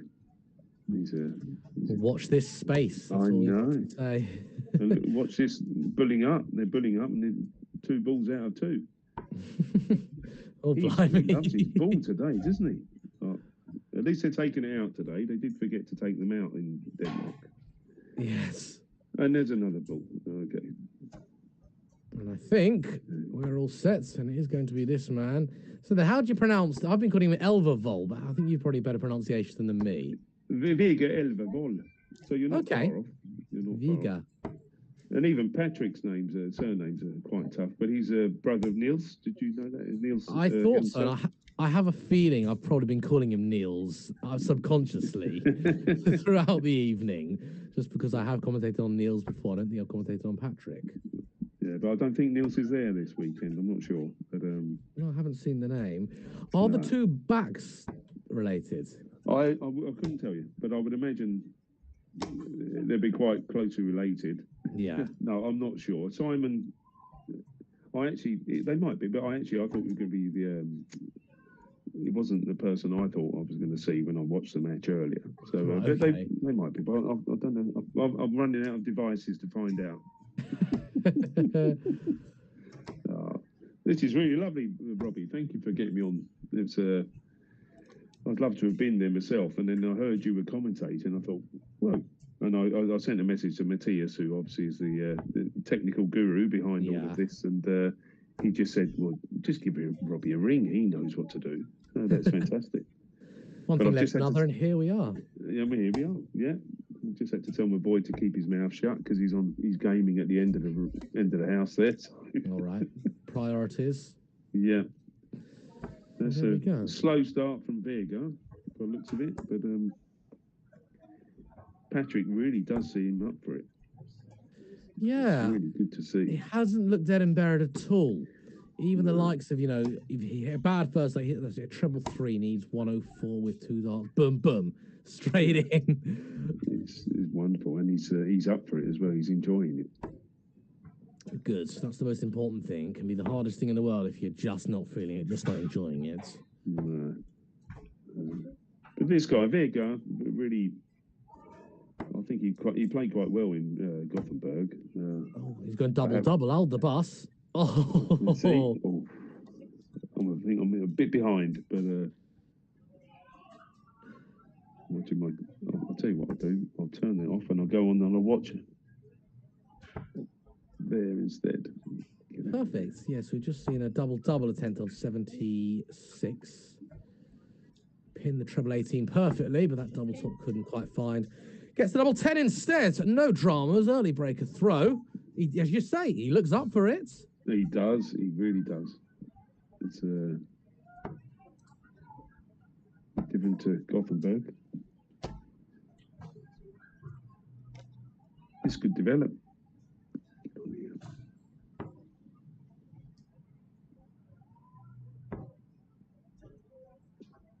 Looks a great venue, doesn't it? Yeah, I'm looking forward to that. I get to go. I was just saying, apparently they've got mechanically operated methods of getting the board up and down. So if you've got wheelchair throwers or youth throwers, they can do that. Beautiful. Very big venue as well. So it's been a real gift. It's where they play all the big Icelandic tournaments. It's probably the best venue we've got on the tour. Oh, really? Yeah, well, it is the best venue. Amazing. It is. Are any of the other venues sort of dedicated darts venues? No. So it's mainly hotels. We've got dedicated venues like Apple Hotel in Gothenburg. We've got a little bit of work to do there really after this year because of certain things. But at least that's a set venue.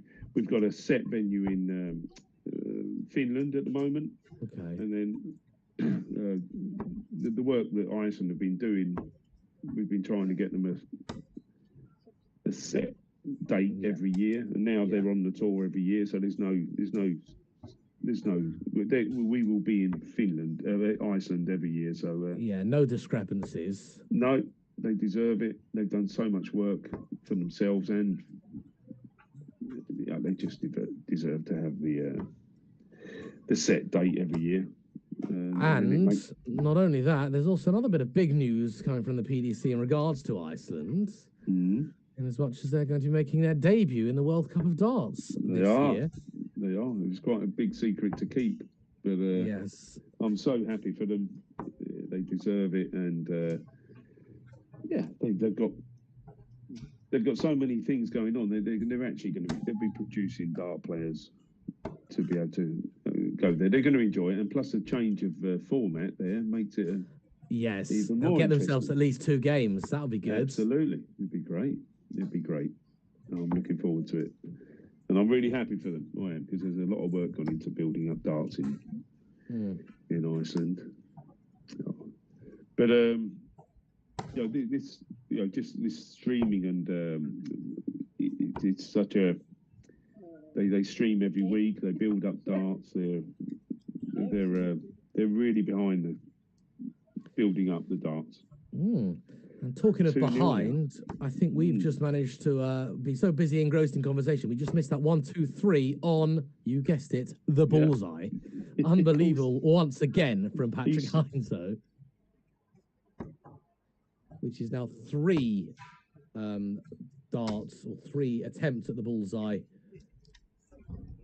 to win legs and 3 successes. Dean Moss has just joined us back again. Welcome back. Hello there. Touched the wrong side.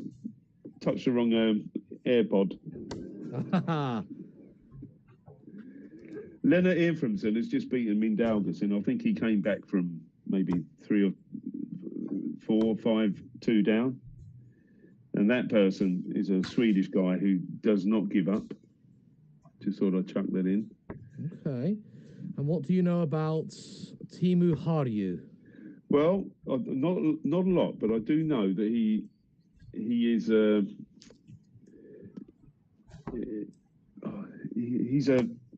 he does not give up. He's a really, really good dart player, and he's just starting to travel. Kick on. To kick on, because there was last year there was a bit of a rumour that Finnish players that played in certain competitions couldn't travel to the PDC. Yeah. But we sort of put that right, and all of a sudden we've seen an influx of Finnish players as well. You've got Yanni Keskanaukas. I know you have trouble with that as well, but and even Haru. But it's really nice to see a few more Finnish players as well, because it was getting a bit sparse. If you look at it, it's grown. There's a nice split. There's no one dominating nation. It's not anymore. Yeah.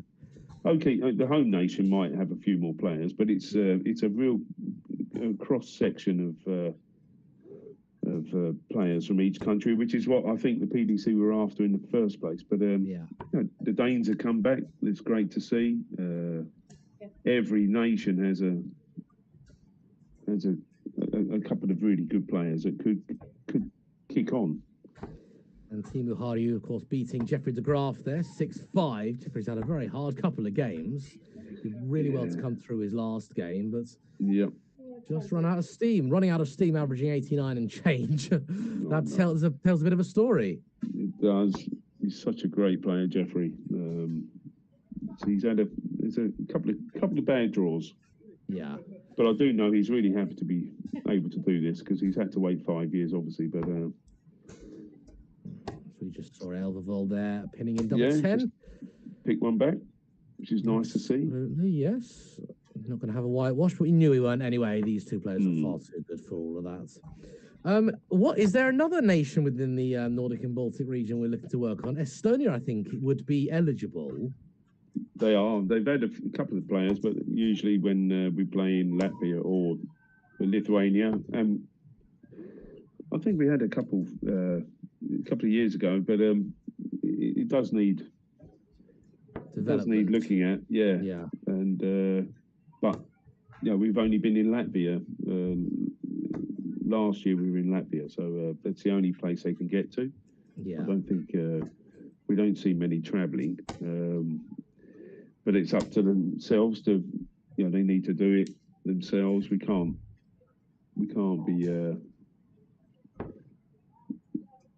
be forcing them to come, but it'll happen. I think the the whole region is growing all the time. It's really good to see. I mean, you look at Latvia, and they have got quite a lot of players anyway. But Matas Razma, the king of the treble 19. Yeah, and I think you can thank Darius Labanauskas for that. But that's his thing now. So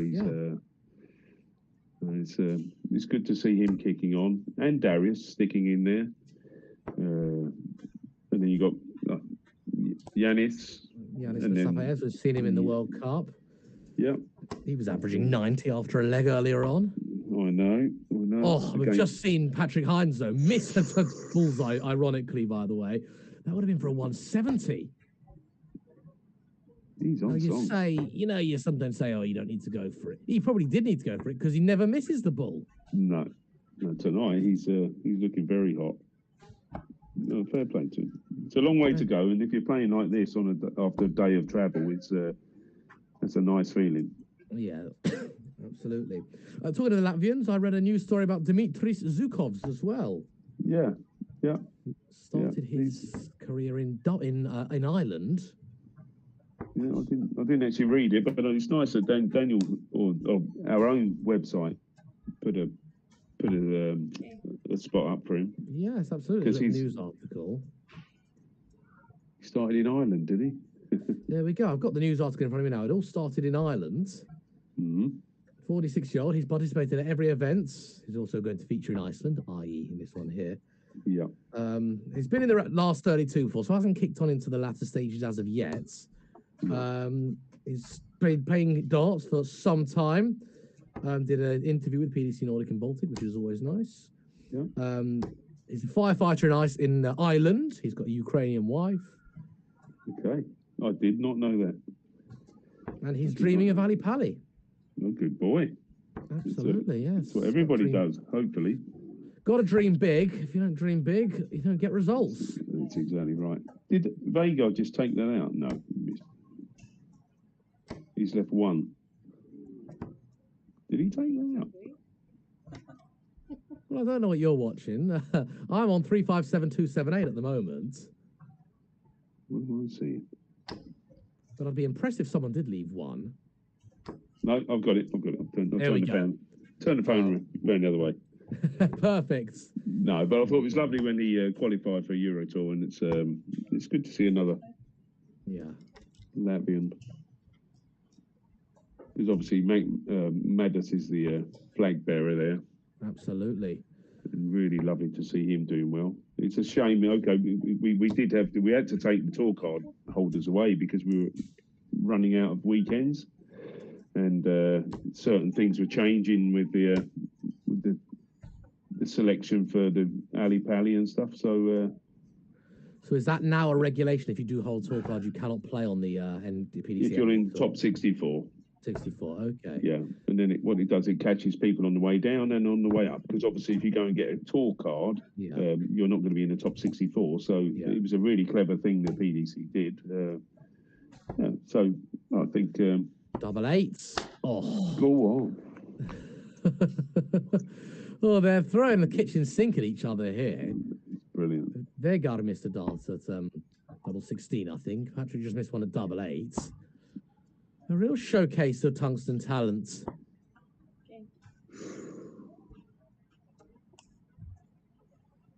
And what else can you tell me then? In regards to, so I was saying, in the Pro Tour, there are permutations about Ali Pali qualifications and Q School entry as well. What are the what are the requirements in order to be able to play in Q School automatically? You have to get in the top 8 from our order of merit. It's in the top 8, but they might actually change it to the top 5 now. We don't have any tour card holders. Okay, so, that's either way. That's still pretty generous. Yeah, absolutely. And then you get free entry to all the Euro Tour qualifications at the moment. It's quite lucrative just qualifying for Q School. Yeah, and that's probably why it's really good to see so many people here. They've made the effort because they realise that there's there's a lot to play for, whether it's Q School places or World Cup place or even Ali Pally. Yeah, and there really is World Cup on the line. Absolutely. If an Icelander does win one of these, that Icelander does make it to the World Cup. Simple as that. Exactly. Yeah, because I think it's Matthias and whoever. I don't think Matthias is guaranteed, is he? No one's guaranteed as of yet. You'd think Matthias would probably make it. We have a look at our order of merit here. I'm guessing it might be Vitor who might be. Yeah, because he got quite a weight in Gothenburg, didn't he? It was quite an important run he had there. So before a dart was thrown, it's telling me that Vitor is 14, Hallie is 30, Callie 43, and Matthias down at 59. That might not have been updated fully, but it is all to play for then. There's no guarantees. Absolutely. Yeah, absolutely. If anyone is interested in having a look at the full order of merit, you can do so at pdc-nordic.tv. I don't think even the Danes aren't set yet, and the Swedes, obviously a few more Swedes on the Pro Tour, the European Tour. They get priority if they're on there, but then one more qualifier for Sweden on the Euro Tour, then they really having to fight. Larson looks quite solid, as we see a solid dart in tops there for Patrick. Opens up a bit of daylight between these two. Yeah, Larson's solid at second. Nice to see Marco Cantelli sitting top of the table because, I don't know, 5-6 seasons ago, he was the real man to beat. He dominated.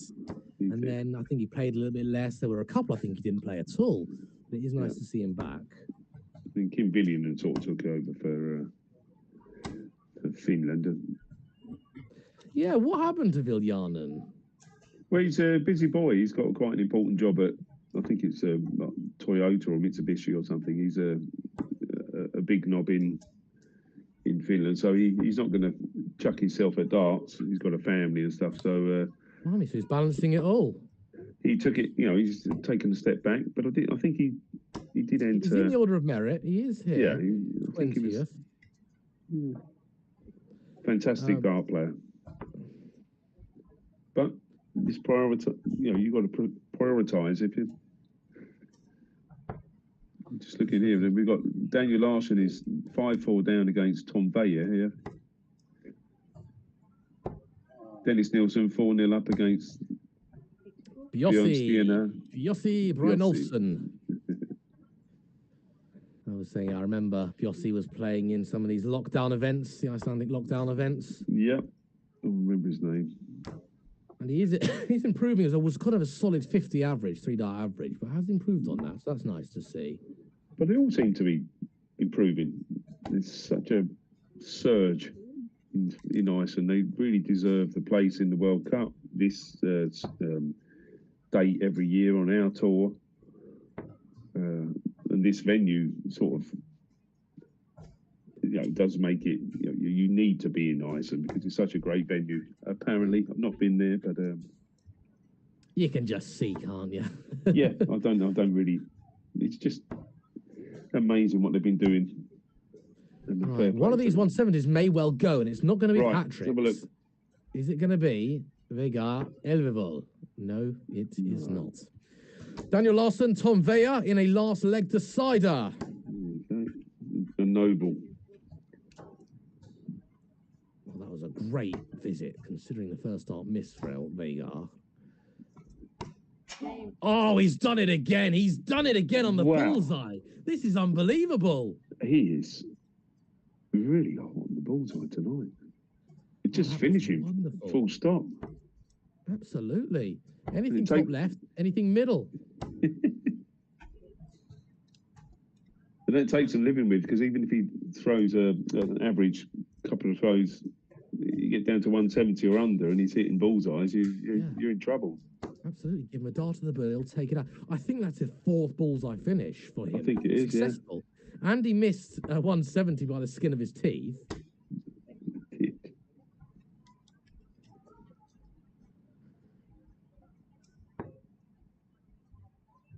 Fair play to him.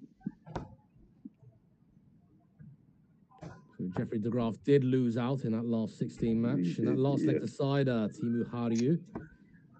Benjamin Drew Royce as well, last leg decider against another Finn in Jani Lorila. Who's another cracking player, my God.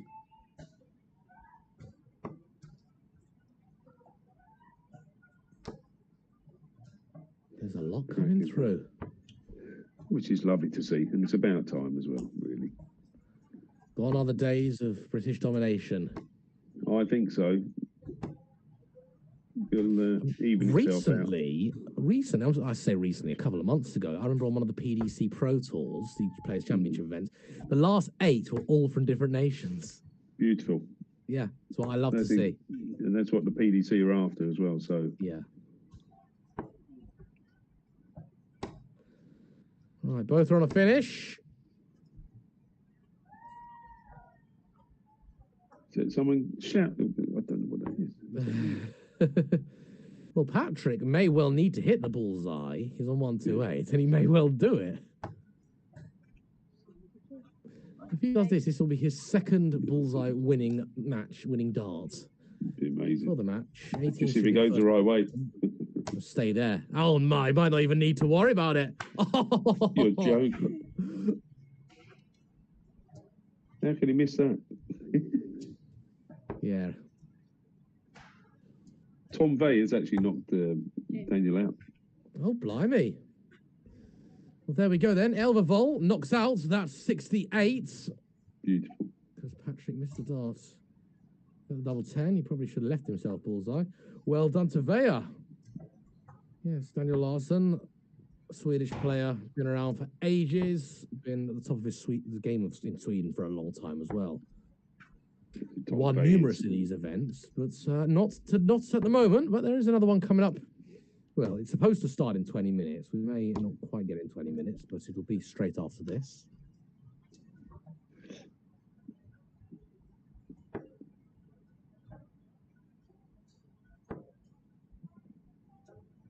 This is a nice game of darts. Here it is. I'm kind of glad it didn't end 6-2, because it certainly wasn't a 6-2 game. No. I mean, we're obviously singing the praises of Patrick Heinze, but Veja's living with him, you know, pretty much leg on leg. Yeah. It's one of these, it's not over till it's over with Vega, and it's he's been around forever as well. Yeah, and experience more often than not, is telling in these types of situation.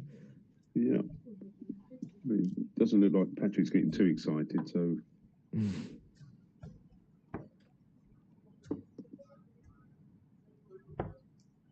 Yeah, it was a bit like when Christian Wilhelmsen forced the last leg decider against Johan Engstrom. It was in our second game on the stream, I think. Or was it the first? It was one of the first 2 games on the stream. I think it was just ultimately experience at the end of the day. Johan's experience. Yep. Managed to send him home. Well, not send him home, send him through, should I say. Send Christian home.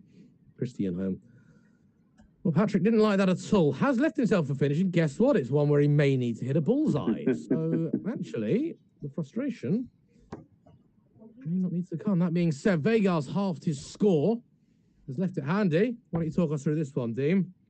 I can't see it. It's gone black on the screen. Just as you were asking. He's gone under the 19s, over the 19s, and into the 16s. But he went the right way anyway, so. He did, yeah. So treble 20 for tops. Maybe tops here. Oh, he's gone 1 tops. That's right, central. Will he get another? Oh, he's just gone high. Unlucky. Have you got your visuals back yet? I have. I'm just running. I'm having a bit of trouble keeping my everything afloat at the moment. But there you go. There you doing go. a stellar job. No one would know. So Patrick had 72. He's gone 16, and then he's hit a big 8. Before we do commentate on that, let's just have a look at this double 10. Will it go? Elvervolt's a must-hit dart, and he hasn't hit it. Oh, he hasn't. So then this is for the match. Double 5, he never misses these. Oh, and he's missed. That might be his first missed dart at double 5 all day.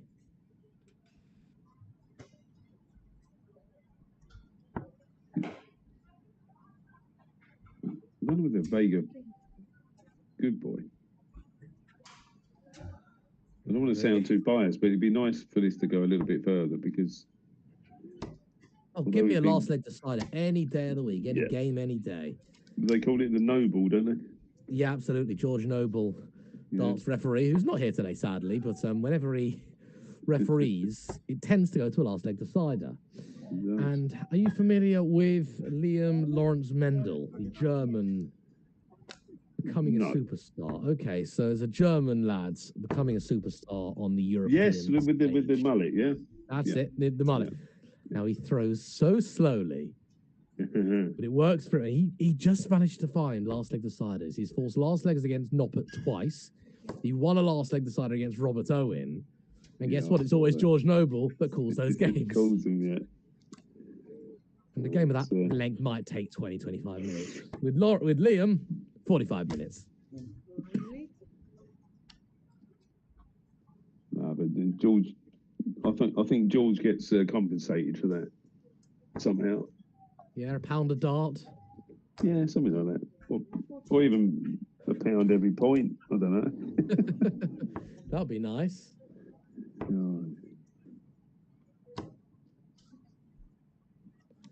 Only 60, but he's a way ahead of Vega, who will need to switch at some point. He does it with that second dart. Can't find the treble. 6 darts there from 64 then. Would like to do it in 2 or 3. Get the job done. Yeah. Go on then, Dean. Call us that one. It seems to be his night, mate. Honestly. He seems to be hitting, once he gets the chance, he's taking them. And he wasn't doing it in Gothenburg, but fair play to Patrick. Keep your eye on him. He seems to be on it. So he's played 3 games.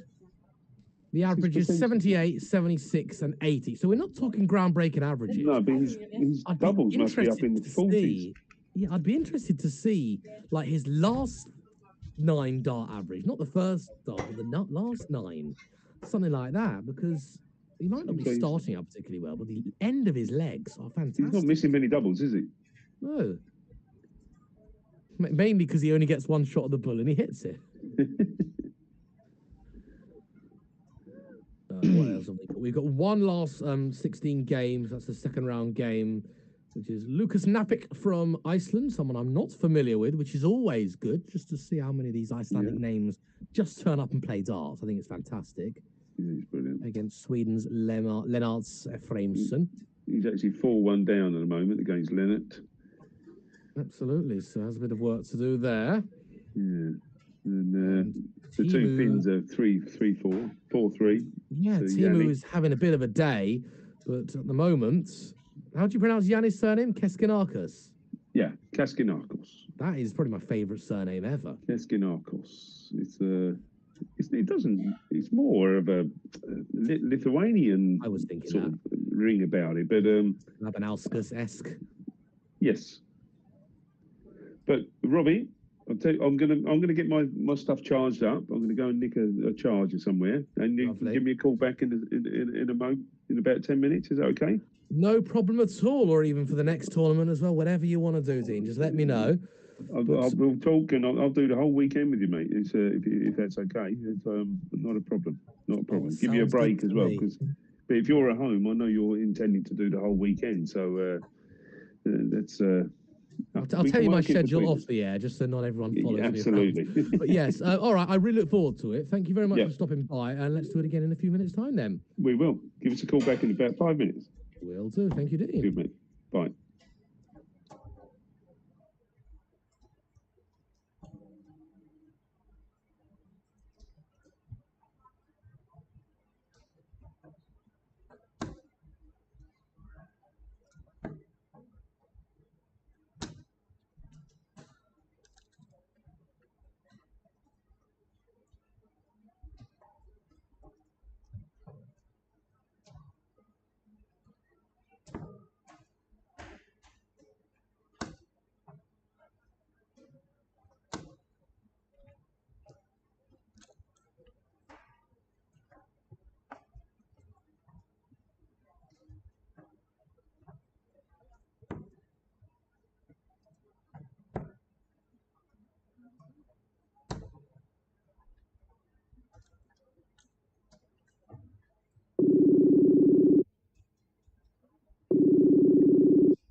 Well, hello, welcome back to live commentary here.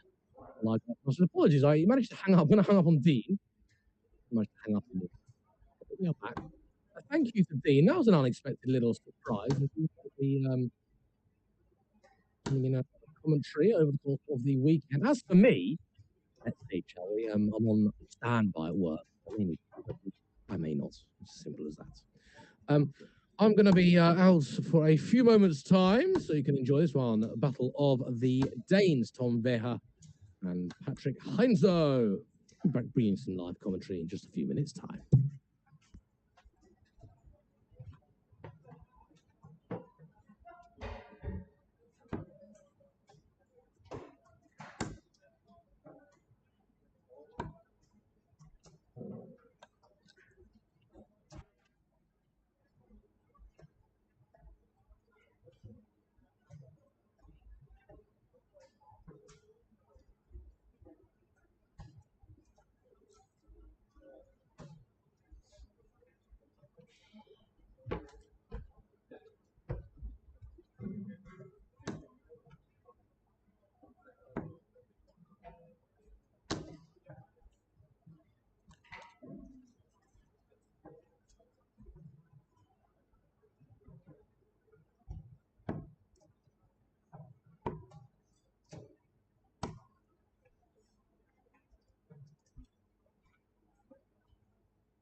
Hello, and welcome back to Live Darts Iceland, live streaming from the PDC's Nordic and Baltic Tour. Dean Mossy is going to join us once again.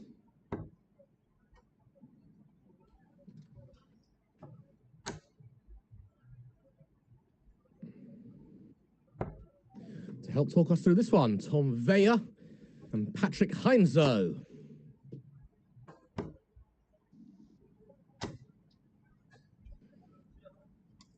Well, Dean's just said to me the words Bobby George style. Give us your impression then. Hey, what do you mean? No, if I couldn't see you speaking, I would have genuinely thought that was the real deal. Of course you would. No. Trouble is, I forget to talk outwards instead of inwards. You know what I mean? It's all... I wish you hadn't have said that now, because that's all I'm going to think about. No, but you got to stick your chest out, haven't you? I think so, yeah. Right, well, so how we pronounce straight back on. How we pronounce? Yeah, Patrick's straight back on. It's board 24, so it's basically winner stays on this board. How are we pronouncing Tom's surname, please, Dean? Weyer. Tom Weyer. Weyer. Yeah. I think in Scandinavian countries, the J is a Y for us. Okay. Really, and that's a general rule unless told otherwise. Yeah. Perfect. Tom Weyer. So you've learned something today as well. So I have indeed. Thank you very much indeed. We have a semi-finalist, Yanni Keskenarkaus. Really? He has beaten his fellow countryman, Timu Harju, who has had a bit of a good day today. Maybe he's going to improve on that. Yeah, 3 Finnish players in the latter stage of this tournament, so that's nice to see. 3 Swedish players and 2 Danes. There you go. And if you would have said to me 3 Swedish players are going to make it through to the quarters or the semis. Well, I can't actually see who's got through, but who would I think would have got through? Yeah, because Dennis 3 that are Nilsson, here. maybe. Yeah, that's one. I would say Anton Östlund, maybe. Yes, that's another. And he's really someone to keep your eye on. And I really can't. I'm that blind of all the people that got through. I haven't followed Oscar, but maybe Oscar Lukaziak. It's not Oscar. I think he fell at the first hurdle. Oh, that's a shame. Yeah, he was in the European tour, wasn't he? He was. It would be so nice. And we've got a podcast in Sweden, and they were actually saying it would be really nice if he could get back on tour as quickly as possible. But, I don't know. Leonard Inframson, maybe. There you go. That's the 3 that are still alive and kicking at the moment. Okay, but I've got to be unbiased. I'm not going to... Unbiased and say you hope they all lose, isn't that right? Yeah, absolutely. Of course I do. for Swedish darts' sake, no. If you would have asked me, if you said, look, 3 are going to make it through to the quarters or the semis, who are they going to be? Quarters in this case. You'd have said Dennis. You said Daniel, Johan, and Dennis, maybe. I would have probably said Daniel and Dennis, and then I probably would have said Jeffrey de Graaf. Yeah. But Jeffrey's having some bad draws. He is, but he's still, second in the order of merit or something like that? I mean, he's getting to the latter stages every single time. And these aren't seeded, are they, these qualifiers? No. So the bad luck will not continue as the course of the weekend continues, just because... Obviously, the Pro Tours are seeded. He's so high up that he should make latter stages quite comfortably. He should. Are we actually live commentary on the stream? Because I can't hear us. Well, that's concerning. Shall I have a... I mean, I think so. It looks... I can see there's audio coming through. But let's do a little bit of this. Let's see. I can't hear it. Now I can. You can hear that bit? Yeah. There we go, yes. And you're sounding great there as well as in my ears. Absolutely. As I should. Patrick Heinzo is 3-0 up. Now, neither are, firing through this game. The average is in the late 60s, well, mid to late 60s. But Patrick's been kind of doing this over the course of the last 3-4 games, just having an okay leg. Doing enough. Yeah, but smashing out the latter stages of the leg. I'm hoping Patrick's pushed, and you know, when he is up against a big hitter, we'll be able to raise his game. Yeah, we'll see. But I know Tom's actually developing quite well. He's quite dedicated. Yeah. To being one of the best Danish players, I know that. But Patrick maybe he's not getting away with it because he's actually taking out some great shots, but he isn't being tested, and he needs to be tested. And I thought Tom was going to be one of the people that would do it, but Tom's probably, because they're both in the same situation. They're in the. This is getting close to qualifying for a Euro tour, and then obviously it's a different step up. It's like it's a massive thing for them to go from here to standing in front of 5,000 to 6,000 people. It's it's a dream as well. So this event, if they qualify, will be Belgium. Yes. Wieze in Belgium, and that's a real darting hotbed. I know. Well, I played there with the WDF. Yeah, Wieze. Yeah. And the next one will be the Czech Republic, which is, well, we've got a few Czech players now. Yeah. Adam Gavlas is really showing us how things are done over there. He's impressed me. Beautiful. I remember a few years ago, Matty beat Adam Gavlas in a WDF event. He did, yeah. I remember it. So, I actually got told about it about 4 or 5 times, I think, afterwards. Tom has been averaging pretty decently in the event so far. Lowest before this game was 80, between 80 and 84. I think he's starting to think a little bit. Yeah. He's getting closer to the line. So this is place. He's a good player, but he's not been in this position before. So it's all a learning curve for him, I think. He'll probably take this out. No. Well, Tom's just managed to bust 88. He's thinking wrong, yeah? Yeah. Well, how? Because he's getting under pressure. He's thinking... And look at Patrick's laughing. Can't believe his luck. Ultimately, it matters not. Tom does get his first leg on the board. And it's an 88. It's a nice checkout. Yeah, he had a practice round before, so... He's a really nice player. If you look how he throws and his demeanour as a person, he's a really nice fella. He's very honest. He's very straight. Yeah. He's a really good guy. And I wish him all the best. Yeah, he is, and he's actually a fantastic golfer. Apparently, but a lot of darts players are. Yeah, but they don't go hand in hand, golf and darts. They don't, but I think patience is quite a big one for both. Yeah. That's why I've never been particularly good at either. Tom, I like his Eric Bristow style extension of that pinky finger. The pinky finger is lovely. I think that's just a. I think that's his take, and I didn't notice it until tonight, actually.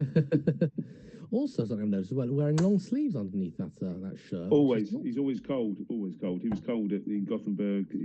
I don't know how he was cold in Denmark, but he does wear long sleeves a lot. It works for you. It works for you. Exactly. He looks quite good. He's always colour coordinated. He's quite a stylish guy. He always looked well presented, looked after. And if you talk to any of the Danish players, I'm sure they'll say the same. He's well turned out. And his darts are flying nicely. Those two in the triple 20 there. Looks like he's coming back into this a little bit, actually. Yeah, I think this average is going to be a bit nearer to what he's been averaging for the rest of the day. And if he is 90 or 85 to 90, he beats Patrick. Yeah, and that was a 2-dart checkout. He got the 88. I think the 88 was in 2. That 92 was in 2. But both of them were so convincing. Right in the middle of that double 16. Yeah. Well, maybe a bit of early, I wouldn't say nerves, because he knows what he's doing, but just an early wobble, perhaps. But that's line it out. And then the opposition, if you play darts, if you get a 2-dart outshot, it hurts. and it looks good, and you start to feel like you're under pressure. Ask anyone that's ever played against Patrick Heinze. With the Bullseye, he hasn't had a chance at ball yet, has he? No, not yet. I'm sure that will arise. He's a pretty good counter, is Patrick. So he does. But Thomas is actually getting going here, so I might stick my neck out here in a minute. I know what you're going to say, and I think I'm going to agree with you. Because he's actually relaxing into it now. Plus, obviously, it's the first time like Patrick's been playing on his stage all evening. Yeah. And this is the first time Thomas has been up here. So it's a change of environment, really, from the floor. And I don't think a lot of people, obviously I don't do it often, but I've obviously looked after players that say when you have to go from the floor to the streaming board, it's a different environment, and it's harder to, it takes you, you'd much rather not do it, if you know what I mean. Yeah. You'd much rather just stay where you were safe, where you've been winning. But it's only taken Tom, a couple of legs, 4 legs, 5 legs to get into it. So yeah, and that first start is looking really nice, really solid. It gives him a good foundation. Yeah, well, this is Patrick. What we've got here right now. We've got Patrick, who's been up there all night. He's happy up there, and Tom's just getting into it. So happy darts players. Here we go. 18. Oh no! You can't do that, can you, Dean Moss? No, you can't. You can't. It's naughty. Especially as a single 18 would have left his absolute favourite. What's the matter with it? Why would he do that? That's end. Ridiculous. But this is when you're not thinking straight. Maybe it's getting a bit. It's Tom Weyer who wins that nicely on the double 10. Yeah, I don't think Patrick was best pleased with himself. I mean, the theory behind what he's just done, I really like. I think, going double 18, double 16, it works for me, but you've got to guarantee a dart at something, anything, even if it's the bull. Yep, and he's been great on it all night. So, I don't know, maybe he's trying to look like everyone else, but what he should have done is just guaranteed himself a shot on the ball, really. Which, ironically, is what everyone else would have done. And he would have hit it as well, probably. Yeah.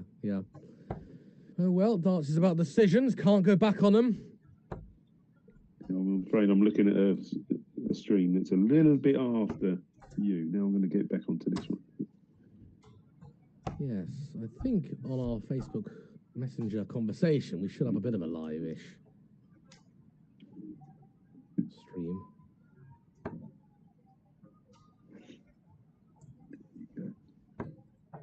No, but this is actually how it should be. 3-all. Tom's getting back into it. Patrick, he's in him. He's what do you call it? He's getting a little bit frustrated with himself, I think. Yeah, I think so. There's a bit of emotion after dart 2. Yeah, which you haven't seen all night. No. The only emotion we've been seeing is when he pins in a double 5 first dart and gives it the real fist pump even. Yeah, because as I know, Patrick, he's quite an emotional player, and I haven't seen that tonight. And so, and that's been why he's been. If you look at him now, he's there's lots of emotion behind the scenes, and we haven't seen that all night. And now the true Patrick's coming forward now. Yeah, he wears his heart on his sleeve, and he's a real passionate guy. And I was quite impressed with him before, and now I feel like he's letting himself down a little bit now. Not concentrating. He's very animated now compared to the other matches. Yeah, maybe, but he's not done much wrong. But he's just changed his attitude towards the game. It's weird. He's still smiling though, which is good to see because he's quite a big lump. But all he needs is one opportunity. He's probably not going to get one in this leg with Tom on 24. Yeah. But if he has an outside chance of the 108, if Tom did miss, then with Patrick it's very doable. Absolutely. Let's see. And I kind of hope he gets a chance just to analyse what happens. Double 12 for Tom. gets the double 12. Good boy. And That's an Patrick important didn't dart, like that. Really, really important dart. It was. He needed it. I mean, realistically, is Patrick going to get the 108? We don't know. He never will. But yeah, you just got to give yourself opportunities. And he took it. And he's a couple away from a place in the semis. But there's a lot of energy being released by Patrick now instead of keeping it in, which he has done the other matches. So he's letting off loads of energy, and he's not the same player as he was in the last two matches. No. I hope he. Well, that ain't bad. What he does need though is a leg of darts, just to say, you know what, I can still hit the doubles, I can still score. And a leg really needs to come down. How many legs on the trot is that for Tom? 3? Probably, yeah, 2 or 3. I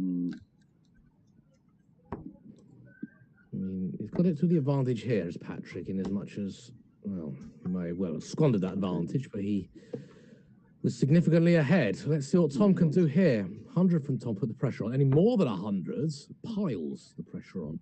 Yes.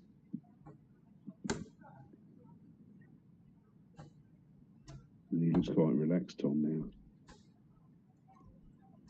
Yeah, they say autopilot is the best mode to be in when playing darts. Here we go. Good. Better. I would say from the Dane, but they're both Danish. Yeah.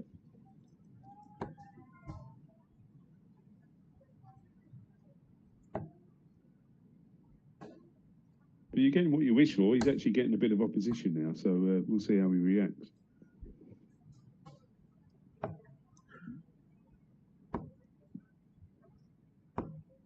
Well, that was the wrong shot. He should have gone 10 bullseye. I'm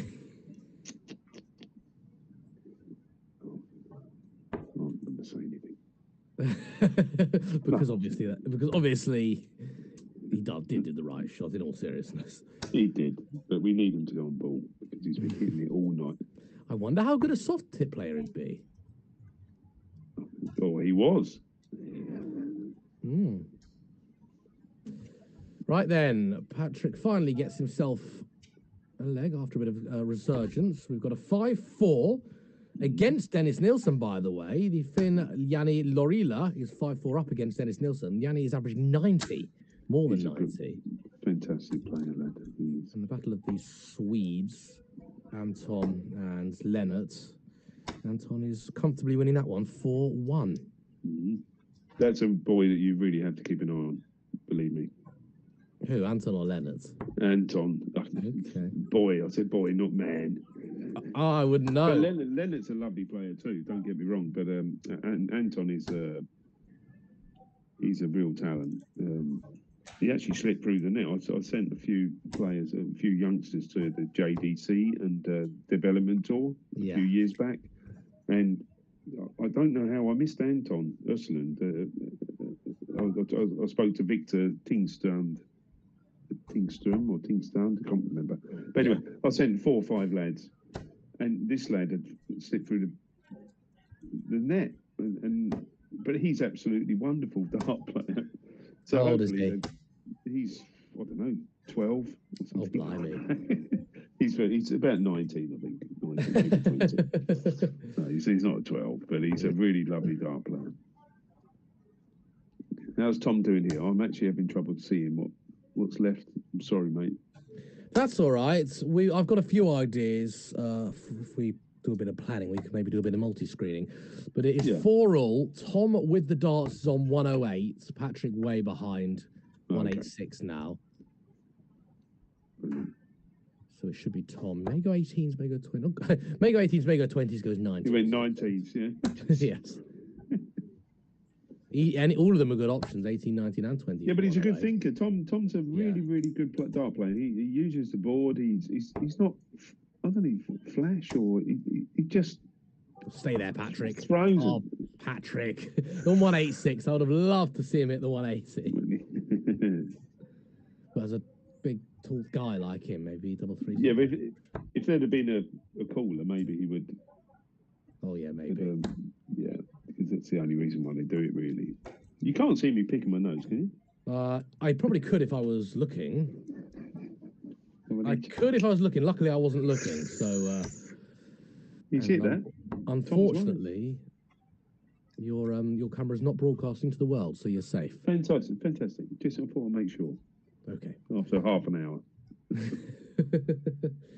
Right then, we're either going to have a last leg decider, which I would like to see. It'd be good to see them battle it out in the last leg, or we're going to see Tom win this one 6-4.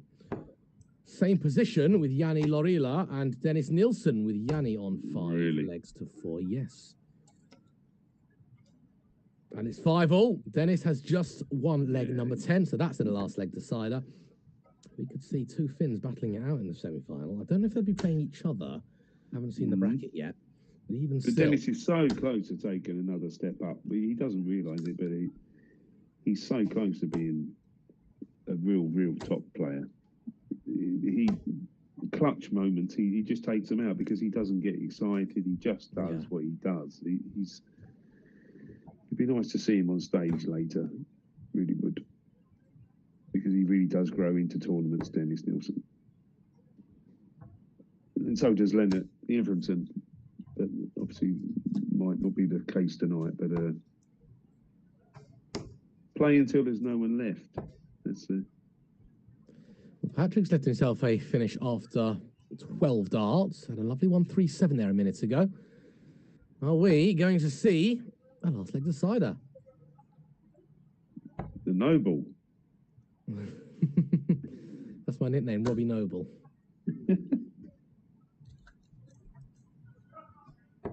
He's got at least 6 at it. Looks, yeah, he's hit a pesky treble 1 there, but the not the execution, but the thinking was right. Yeah. So we'll let him off that one. And then Patrick throws as if he's not under pressure, which is as usual. And he'll get a 140 here. Easy. I promise you I'm not watching in delay. Well. There you go. What was he going for with that first dart? Didn't see it. Sorry. That's okay. It was a single 19. What's he thinking there then? I was going for double 4, that's why. Okay. No, that's... Double top here for Tom. That was a match dart. Why did Patrick go for 19s? It's a new one. Never mind. But I'm not the best counter myself, so... So treble 19 would have left double 4. That's probably why. Not an approved route, but really the same. Yeah. Yeah. No, but it's... Yeah. Right then, Patrick hits, and we are on a last leg decider. Last leg, Noble.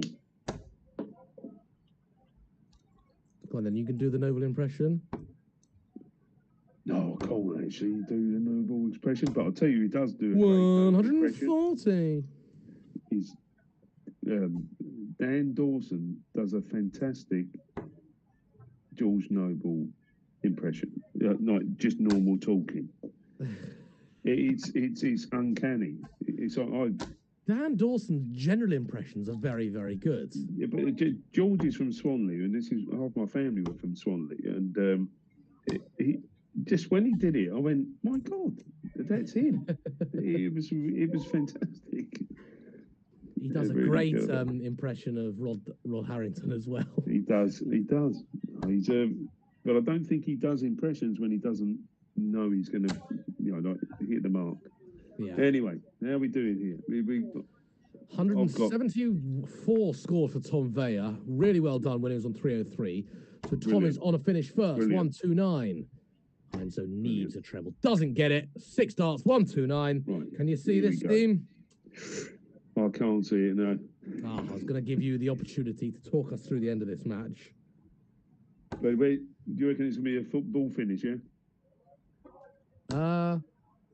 Well, Patrick's not on a finish. That's the thing. But Tom's only scored 43 from 129. Okay. Oh, here we go. Now we're on 141. So Patrick's now on 60. Tom is on 86. It might be a bull finish. It might be a bull finish for Tom. Yeah, right, that'd be ironic. No, he's pretty good on triple 18. So I don't know if he's on Bullseye. First dart. Okay. Tom Weyer has missed the dart at bull for the match. Patrick Heinsoe is going to have 2 at double top. And this is for the match. And he's missed it. He has missed it, and he's furious. Wow. Wow. And Tom Weyer needs to recompose himself. 9 for double top. And look at Patrick in the background thinking, this is probably all done. Double 10. And that is a really rare miss from Tom. He's not been missing third dart in hand. Patrick has got to. He's done it. Patrick's done it right in the middle of that double 10. Something with him tonight. What a game.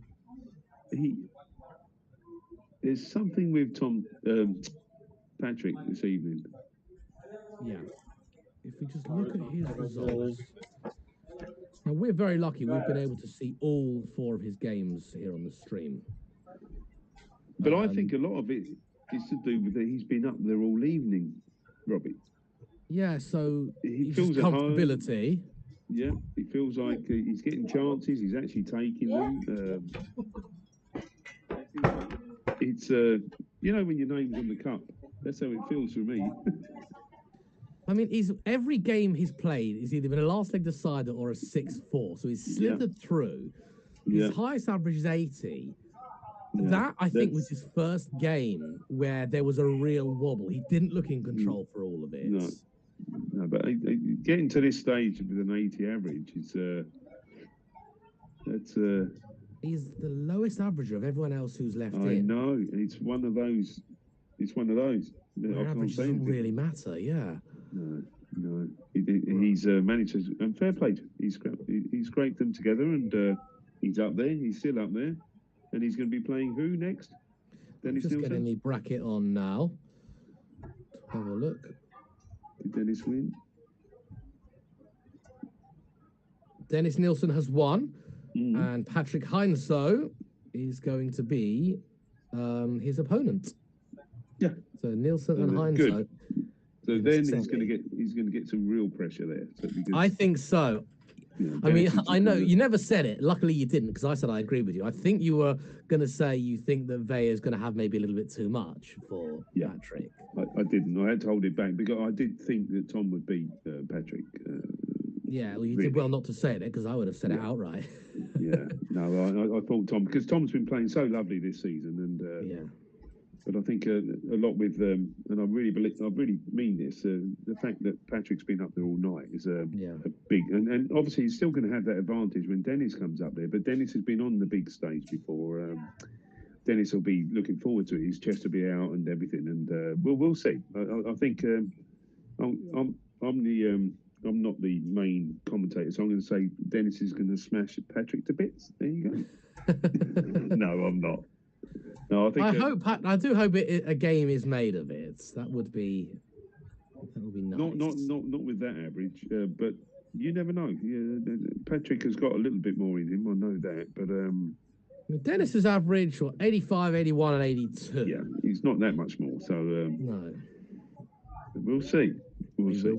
I'm looking forward to it. It looks like the other game is going to be Anton Ostlund, who is 5-3 up to Leonard Ephraimson. Okay, man. Leonard's coming back, so because Leonard, he's like a terrier. He won't give up. They're both pretty solid players, but Leonard will not give up. So we'll see. I've seen him come back of that from one 5-0 down. Is Yanni Keskinakis. Okay. Well, this is interesting because that's a new Finnish name going to the later stages as well, which is really good to see, obviously. But they're quite strong. The Finns are strong, Swedes are strong. We're seeing lots of strength the whole way through, every single country, and that's really, really, really good to see, because before it was just Tim Villian cleaning up, or Madas Lasna cleaning up, and maybe Daniel Larsson now and again. But it's it's across the board, and Patrick Heinsoe is still there. Maybe we should go for Patrick. Come on, Patrick. I'd like. It's exciting to watch. Great, wouldn't it? I do think that latest victory will give him a bit of a confidence boost. Yeah. Crikey, against Tom. That's and plus No, In I a think game that it's he probably shouldn't have even won, if we're being honest. no. And I was only joking about the Dennis thing. It's this is a new environment for Dennis. Patrick's been up there all evening. He's been winning with a lower average, but it's only because he's been given the chances. So and he's taken them, and we'll see. We'll see. So the answer to that is do not give this man the chances, not even at the bullseye. No, the bullseye. He needs to go for the bullseye. But I'll be back in a few minutes then. Well, I'll tell you what, let's take a bit of a hiatus here on Live Darts Ice. And when the action resumes, so will your crack commentary team. Exactly. Dream team.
Not yet, not yet.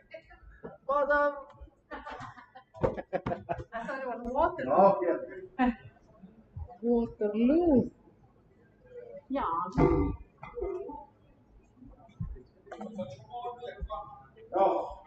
Ja, joh, maar wat functie.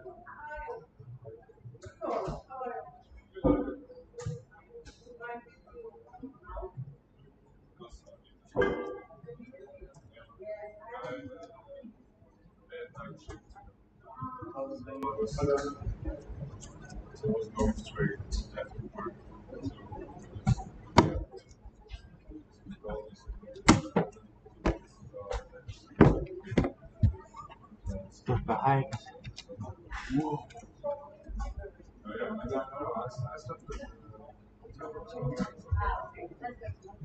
Nice to see you.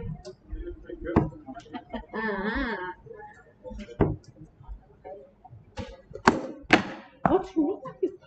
You killed me.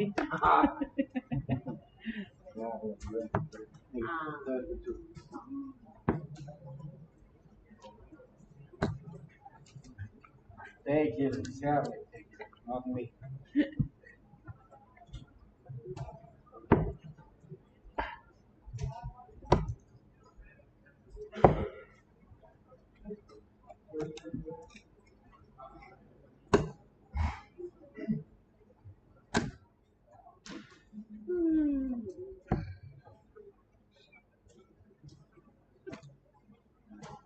Sorry.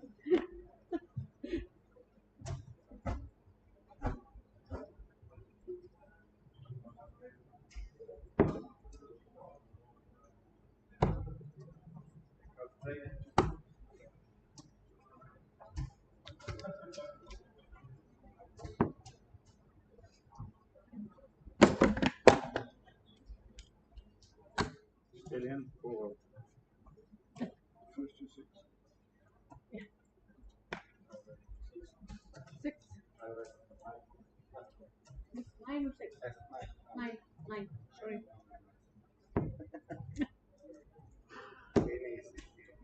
No 6. Yeah.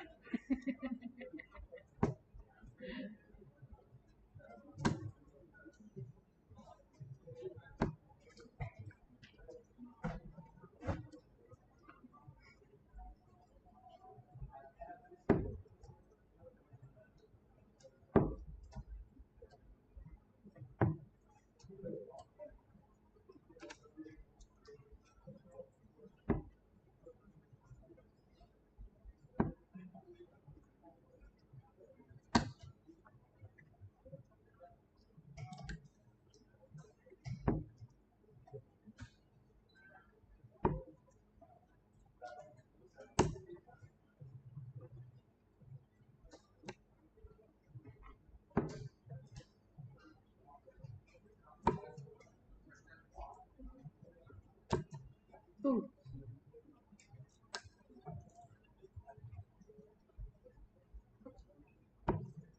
25.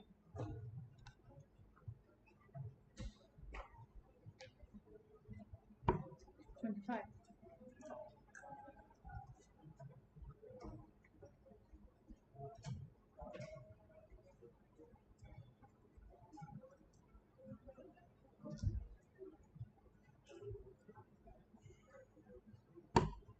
25.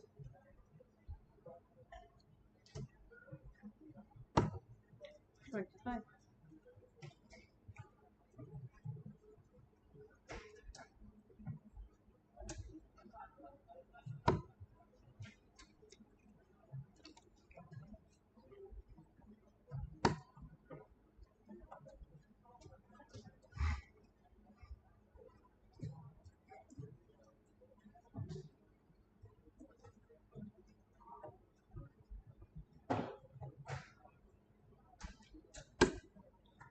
25.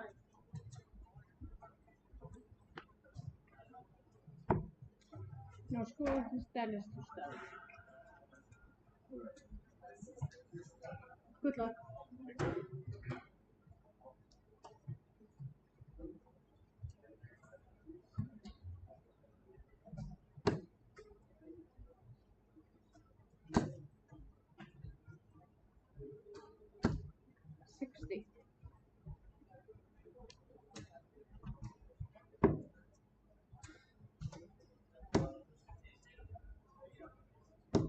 100.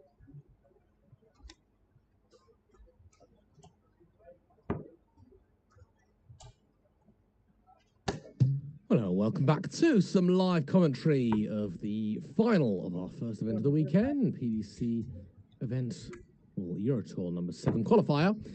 And just as Patrick Heinze was very much pleasing myself and the legendary Dean Moss, he ends up getting beat 6-0. But this man, Dennis Nilsson, well, I did predict he's a good player. He did predict it, yeah, absolutely. That's what I he did. says. Back in tongue in cheek, but no, that's a nice win for Dennis. But it just goes to show Patrick had to go down onto the floor. The comfort zone maybe gone, and couldn't do what he's been doing up on the stage, and that's really, really, really what it was about, I think, I'm sure. Absolutely.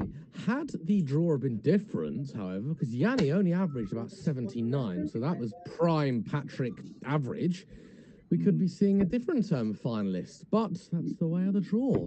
That's it. But fair play to Dennis. You've still got to do a job, doesn't matter who's in front of you, and really nice to see Dennis up there.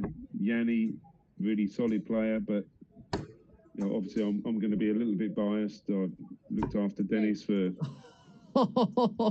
Did you see that, Dean Moss? Well, I did. But I'm not allowed to react, am I? I don't know. Of course you can. If it's exciting, if it's big, then we'll talk about it as well. It's been a day of bullseyes, it really has. That one Yeah, but there. Dennis is so amazing.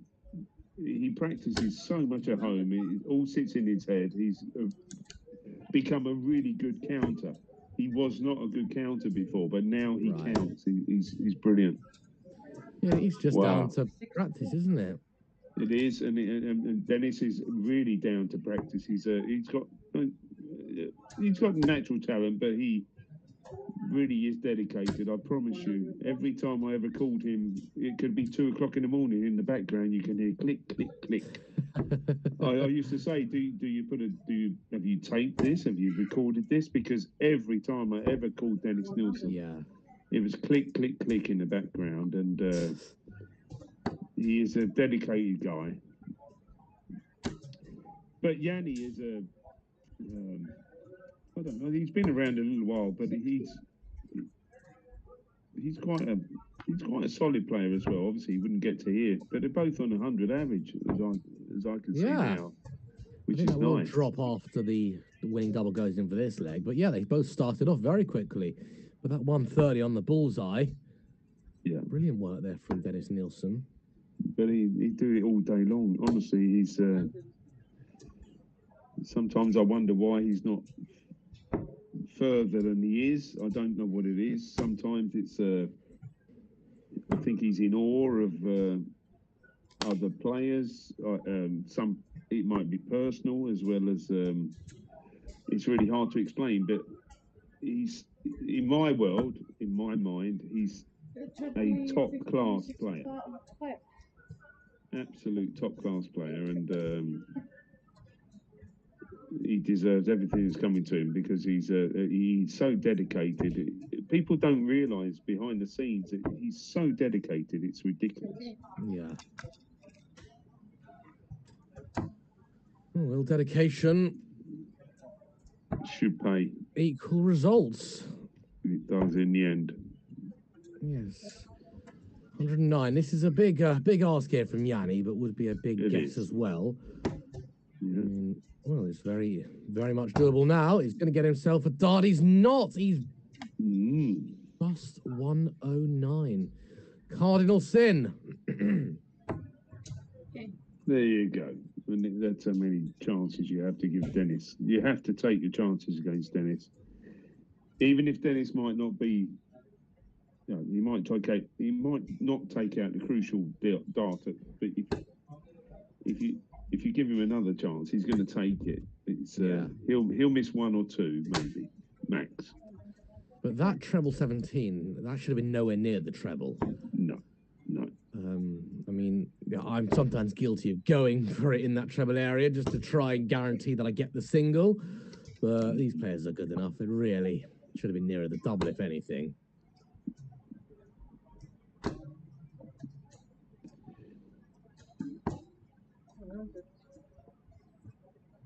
It's such a lovely action, Dennis Nilsson. There's so much power behind it all. This isn't bad either. Yeah, 140. I thought that might have been in. All of them in for a second. Yeah, slight lean here for Dennis, but it's pretty straightforward. Nothing too much that could go wrong. No. And Dennis needs opposition as well. That's unlucky. That was probably destined for the treble 20. Yeah, but Dennis needs opposition. He thrives on. He does. He rises to it. Yes, he does. He doesn't like to be the favourite. He's an underdog. I'm not sure if he is the underdog, but he really does not like being the favourite. He hasn't got used to that yet. Yeah. And I'm only talking about 6 or 7 months ago. Maybe he is used to it now, but when I was with him, he didn't like being the favourite. It was the worst position we could be in. Yeah, too much pressure. Yeah, but and a different mindset. It's I should win instead of I want to win. That's a big difference. It's a big difference. Oh, lovely 70 there. No fusses on that double top. Lovely. Yeah, confident going for 12 for tops. I like it. Yeah, but I remember him going for 70 against Steve Beaton in Wieze with 2 darts left, and Steve Beaton's sitting on a finish, and he goes treble 10 double top, and he hit it.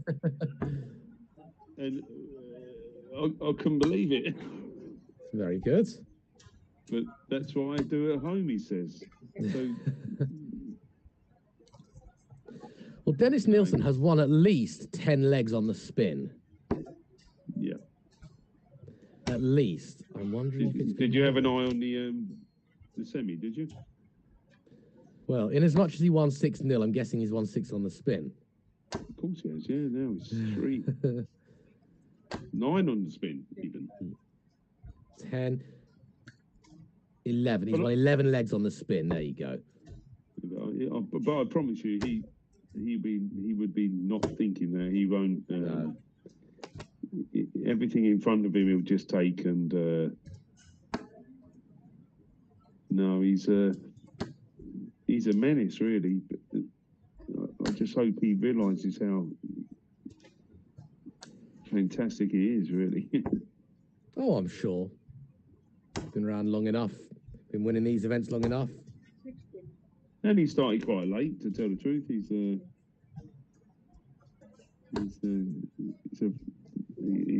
a menace, really.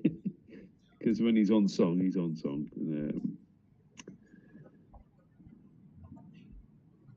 What a lovely action he's got. I wish I knew more about Yanni, but I don't. So I would talk about Yanni a little bit more. But you can see he's got a bit about him, Yanni. He's not having this. He wants to get back into it.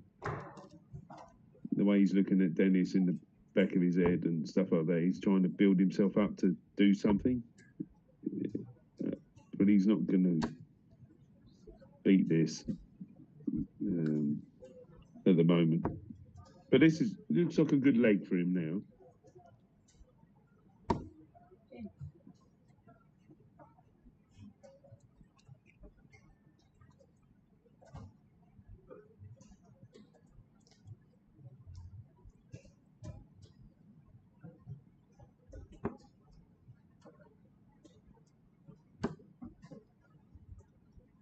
So Yanni does take a leg. Averages of 86 and 81, which is not too bad at all.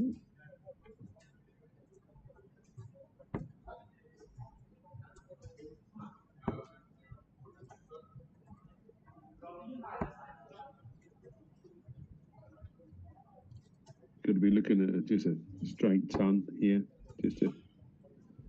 or a treble a visit.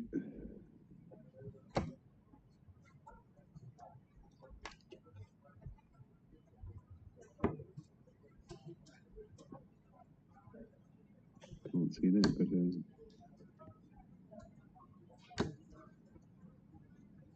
Dennis should take the darts here, really.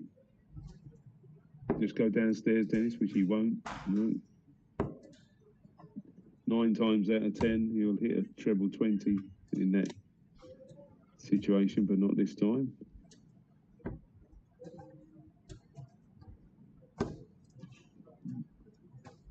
So Dennis has actually taken the darts here, so he should just relax, throw, follow through, set it up. And he did. Look at that. Lovely. Well, you're impressed. Just needed another 20, it'd been fine. Well, Dennis looks like he's cruising in this leg. Anyway, back on 249.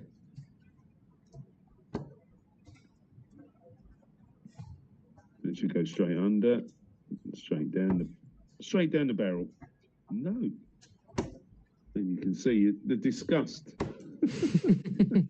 How dare it not go in? Oh, but Dennis will be expected to hit a treble 20 from there. I mean, the first dart was perfect for him. Yeah. It really was. And this is what happens. You get someone hit at 140 after that. Beautiful. That's the reason Dean deliberately didn't go for the treble. Maybe. And the pose looked lovely.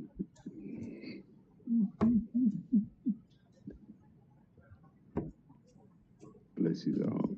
Yeah, we're seeing a bit of a masterclass, really. You know, nothing too fancy, just getting the job done. Exactly. I think that's one of the harder things in darts. In those games where you're not playing amazingly, just being able to grind out a result and do it reasonably well.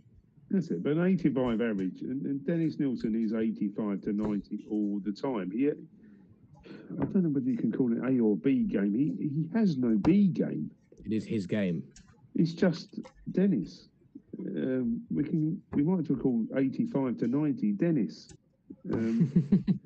I seldom see him go over 100 or even knock a 99 or anything, but he's just so consistent, really. Until he thinks too much. It's I don't know how to explain it. But 85 to 90 up until the quarters, you think yes. But he's obviously not had to push it now, so just stick here. 85, you know, if you or I had an 85, you'd be over the moon, you know? It's a world record.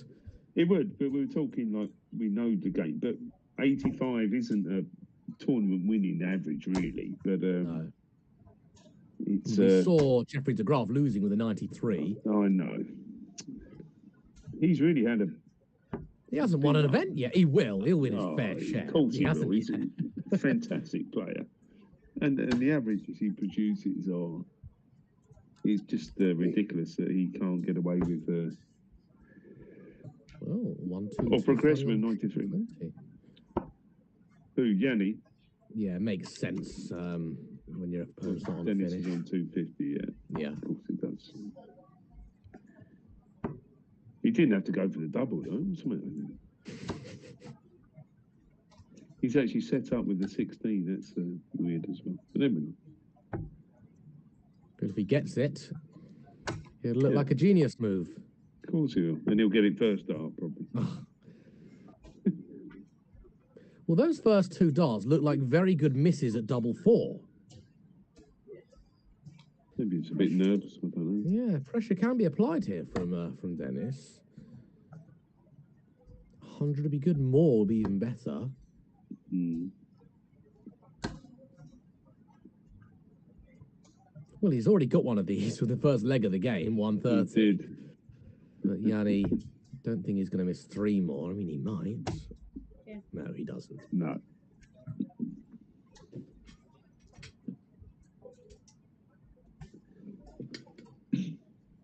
But this is the final of the first Euro Tour qualifier, isn't it? It is. We can do it all over again in a few minutes. Have to rewind. Start again. Yeah, 8:30 in Iceland, 9:30 in the UK, 10:30 in most of Europe. But the great thing is it did actually give quite a lot of players those extra couple of hours from Sweden at least and Denmark to get there, to qualify, to register for for this. And I know it's not really great to play on the day that you travel. Yeah. But those 2 hours mean a hell of a lot from here. It does actually make it possible to get to the first event. Do we normally have 2 events on day 1? Always Okay. on a Friday. Yeah, and we're trying to work out how we can do it. So because in Gothenburg, unfortunately, we ended up at 2 o'clock in the morning. I can't see it happen here because of the 2-hour difference, if you know what I mean. But the boys have still been up. It's still the same time span for them. It's a long day. Yeah. And then that eats into the next day, and we want quality. We don't want people tired, and it's really hard to work out how we can do it because we have to get these Euro Tour qualifiers in. It doesn't matter. We can't have 2 qualifiers on a Saturday because they played the Pro Tour, Yeah. But we'll work it out. There's a lot of darts to fit in. Absolutely, and the beauty is now we have no tour card holders, so at least we can have any weekend we want now, because we can clash with a Pro Tour in England or well, we can't clash with a Euro Tour because obviously we've got our own players there. But it's opened up a lot of we don't have to wait so much for the PDC the PDC calendar, because we don't want to clash with local tournaments if we can help it, because that's not we want people to be playing darts. Yeah. And if there's 5 or 6 tournaments on one weekend, that just feels a lot. Oh, it's not right either, because it's like they don't know where to go. But Dennis, by the way, missing a big number. Big 11 would have left the Bullseyes going for the treble. He has to be a bit careful here, Dennis. He has to. He only wanted double, didn't get it, so he's all right for now. Yeah, he has to keep going. He's no, don't take your foot off the pedal. No, but this is Belgium. This is Wieze. Yeah.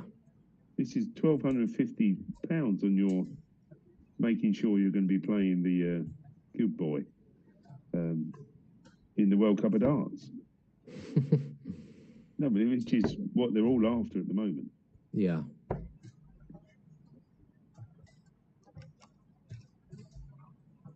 But Dennis actually looks good at the moment. I think sometimes he can look a bit ragged, and I don't know when he travelled. He may have travelled yesterday, but he looks pretty, solid.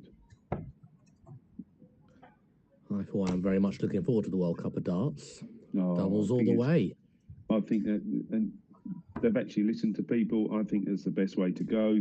I really do. It's the only tournament on the planet that is all doubles. Yeah. So I think they've really done the right thing, because it levels the playing field totally. Yeah. It's brilliant. It's brilliant. Because those, if they'd have done it, I've always thought they should have had the singles first and the doubles after. Yeah. So there was always something to watch. But they did the singles first to see if it went to a doubles, and that was never. No, we need. But they've done the right thing. Yeah, absolutely. Doubles all the way, coming to your screen in the summer. New nations: Bahrain, Ukraine, and of course Iceland, who have been heavily featured today, with the event being in Iceland. There's actually a couple of players that are playing in the next event in a few minutes' time that were not playing in the in this event. So maybe a few people that have travelled, or maybe some Icelanders who are working in the day, or couldn't make the tournament that they were playing for. Yeah, it was there as well. It's like Oscar Lukasiak wouldn't have been able to go to Munich if he'd have qualified for the one before.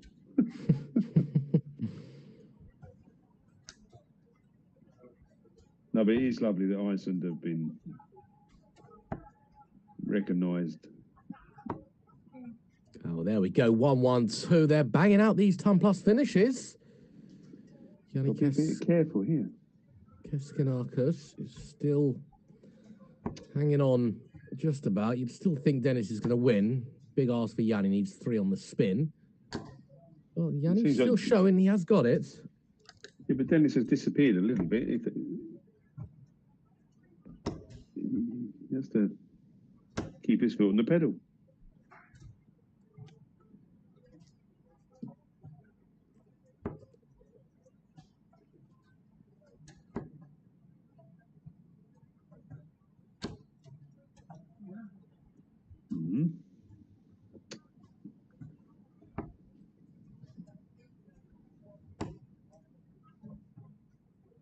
Average has dropped.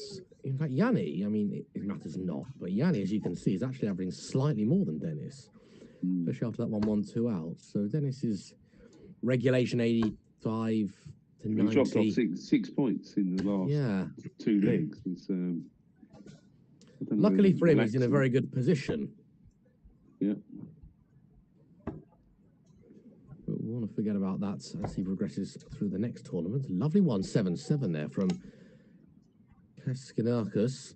So I'm going to try and keep saying that name until I get it fluently. Keskinakis. I'm thinking of Yanni Jaskalainen. Yeah, but you've got that off to a T by the sounds of it. Dennis, lovely 130. His second 130 of the game. Granted, that wasn't for a checkout, but it was a setup. And Yanni may be resigned to his fate in a few seconds' time. Good last start, just in case. He's going to go 13s or 17s. 17's the aim. Double 18. Is that a blocker? I don't think it was, but nonetheless. He's giving Yanni an outside opportunity here. No. But I think Yanni's a little bit too close to Dennis and for comfort. He's okay. He's playing okay, but I think Dennis should have sort of got rid of this by now. Anyway, he has eventually done that. He's made it a lot harder than it needed to be. It was a lot harder. And fair play to him. He's off to Belgium. He now has to go and get some food in him. He has to get ready for the next one and actually double up for once instead of just taking this as the that I've done what I'm supposed to do. The man could do so much more, but he did make a bit of a meal with that, and he has to worry. He has to think about that next time. The amount of times you see Dennis win one and Daniel win one is quite crazy. Yeah, and then they disappear. Then they disappear instead of because they've got to keep their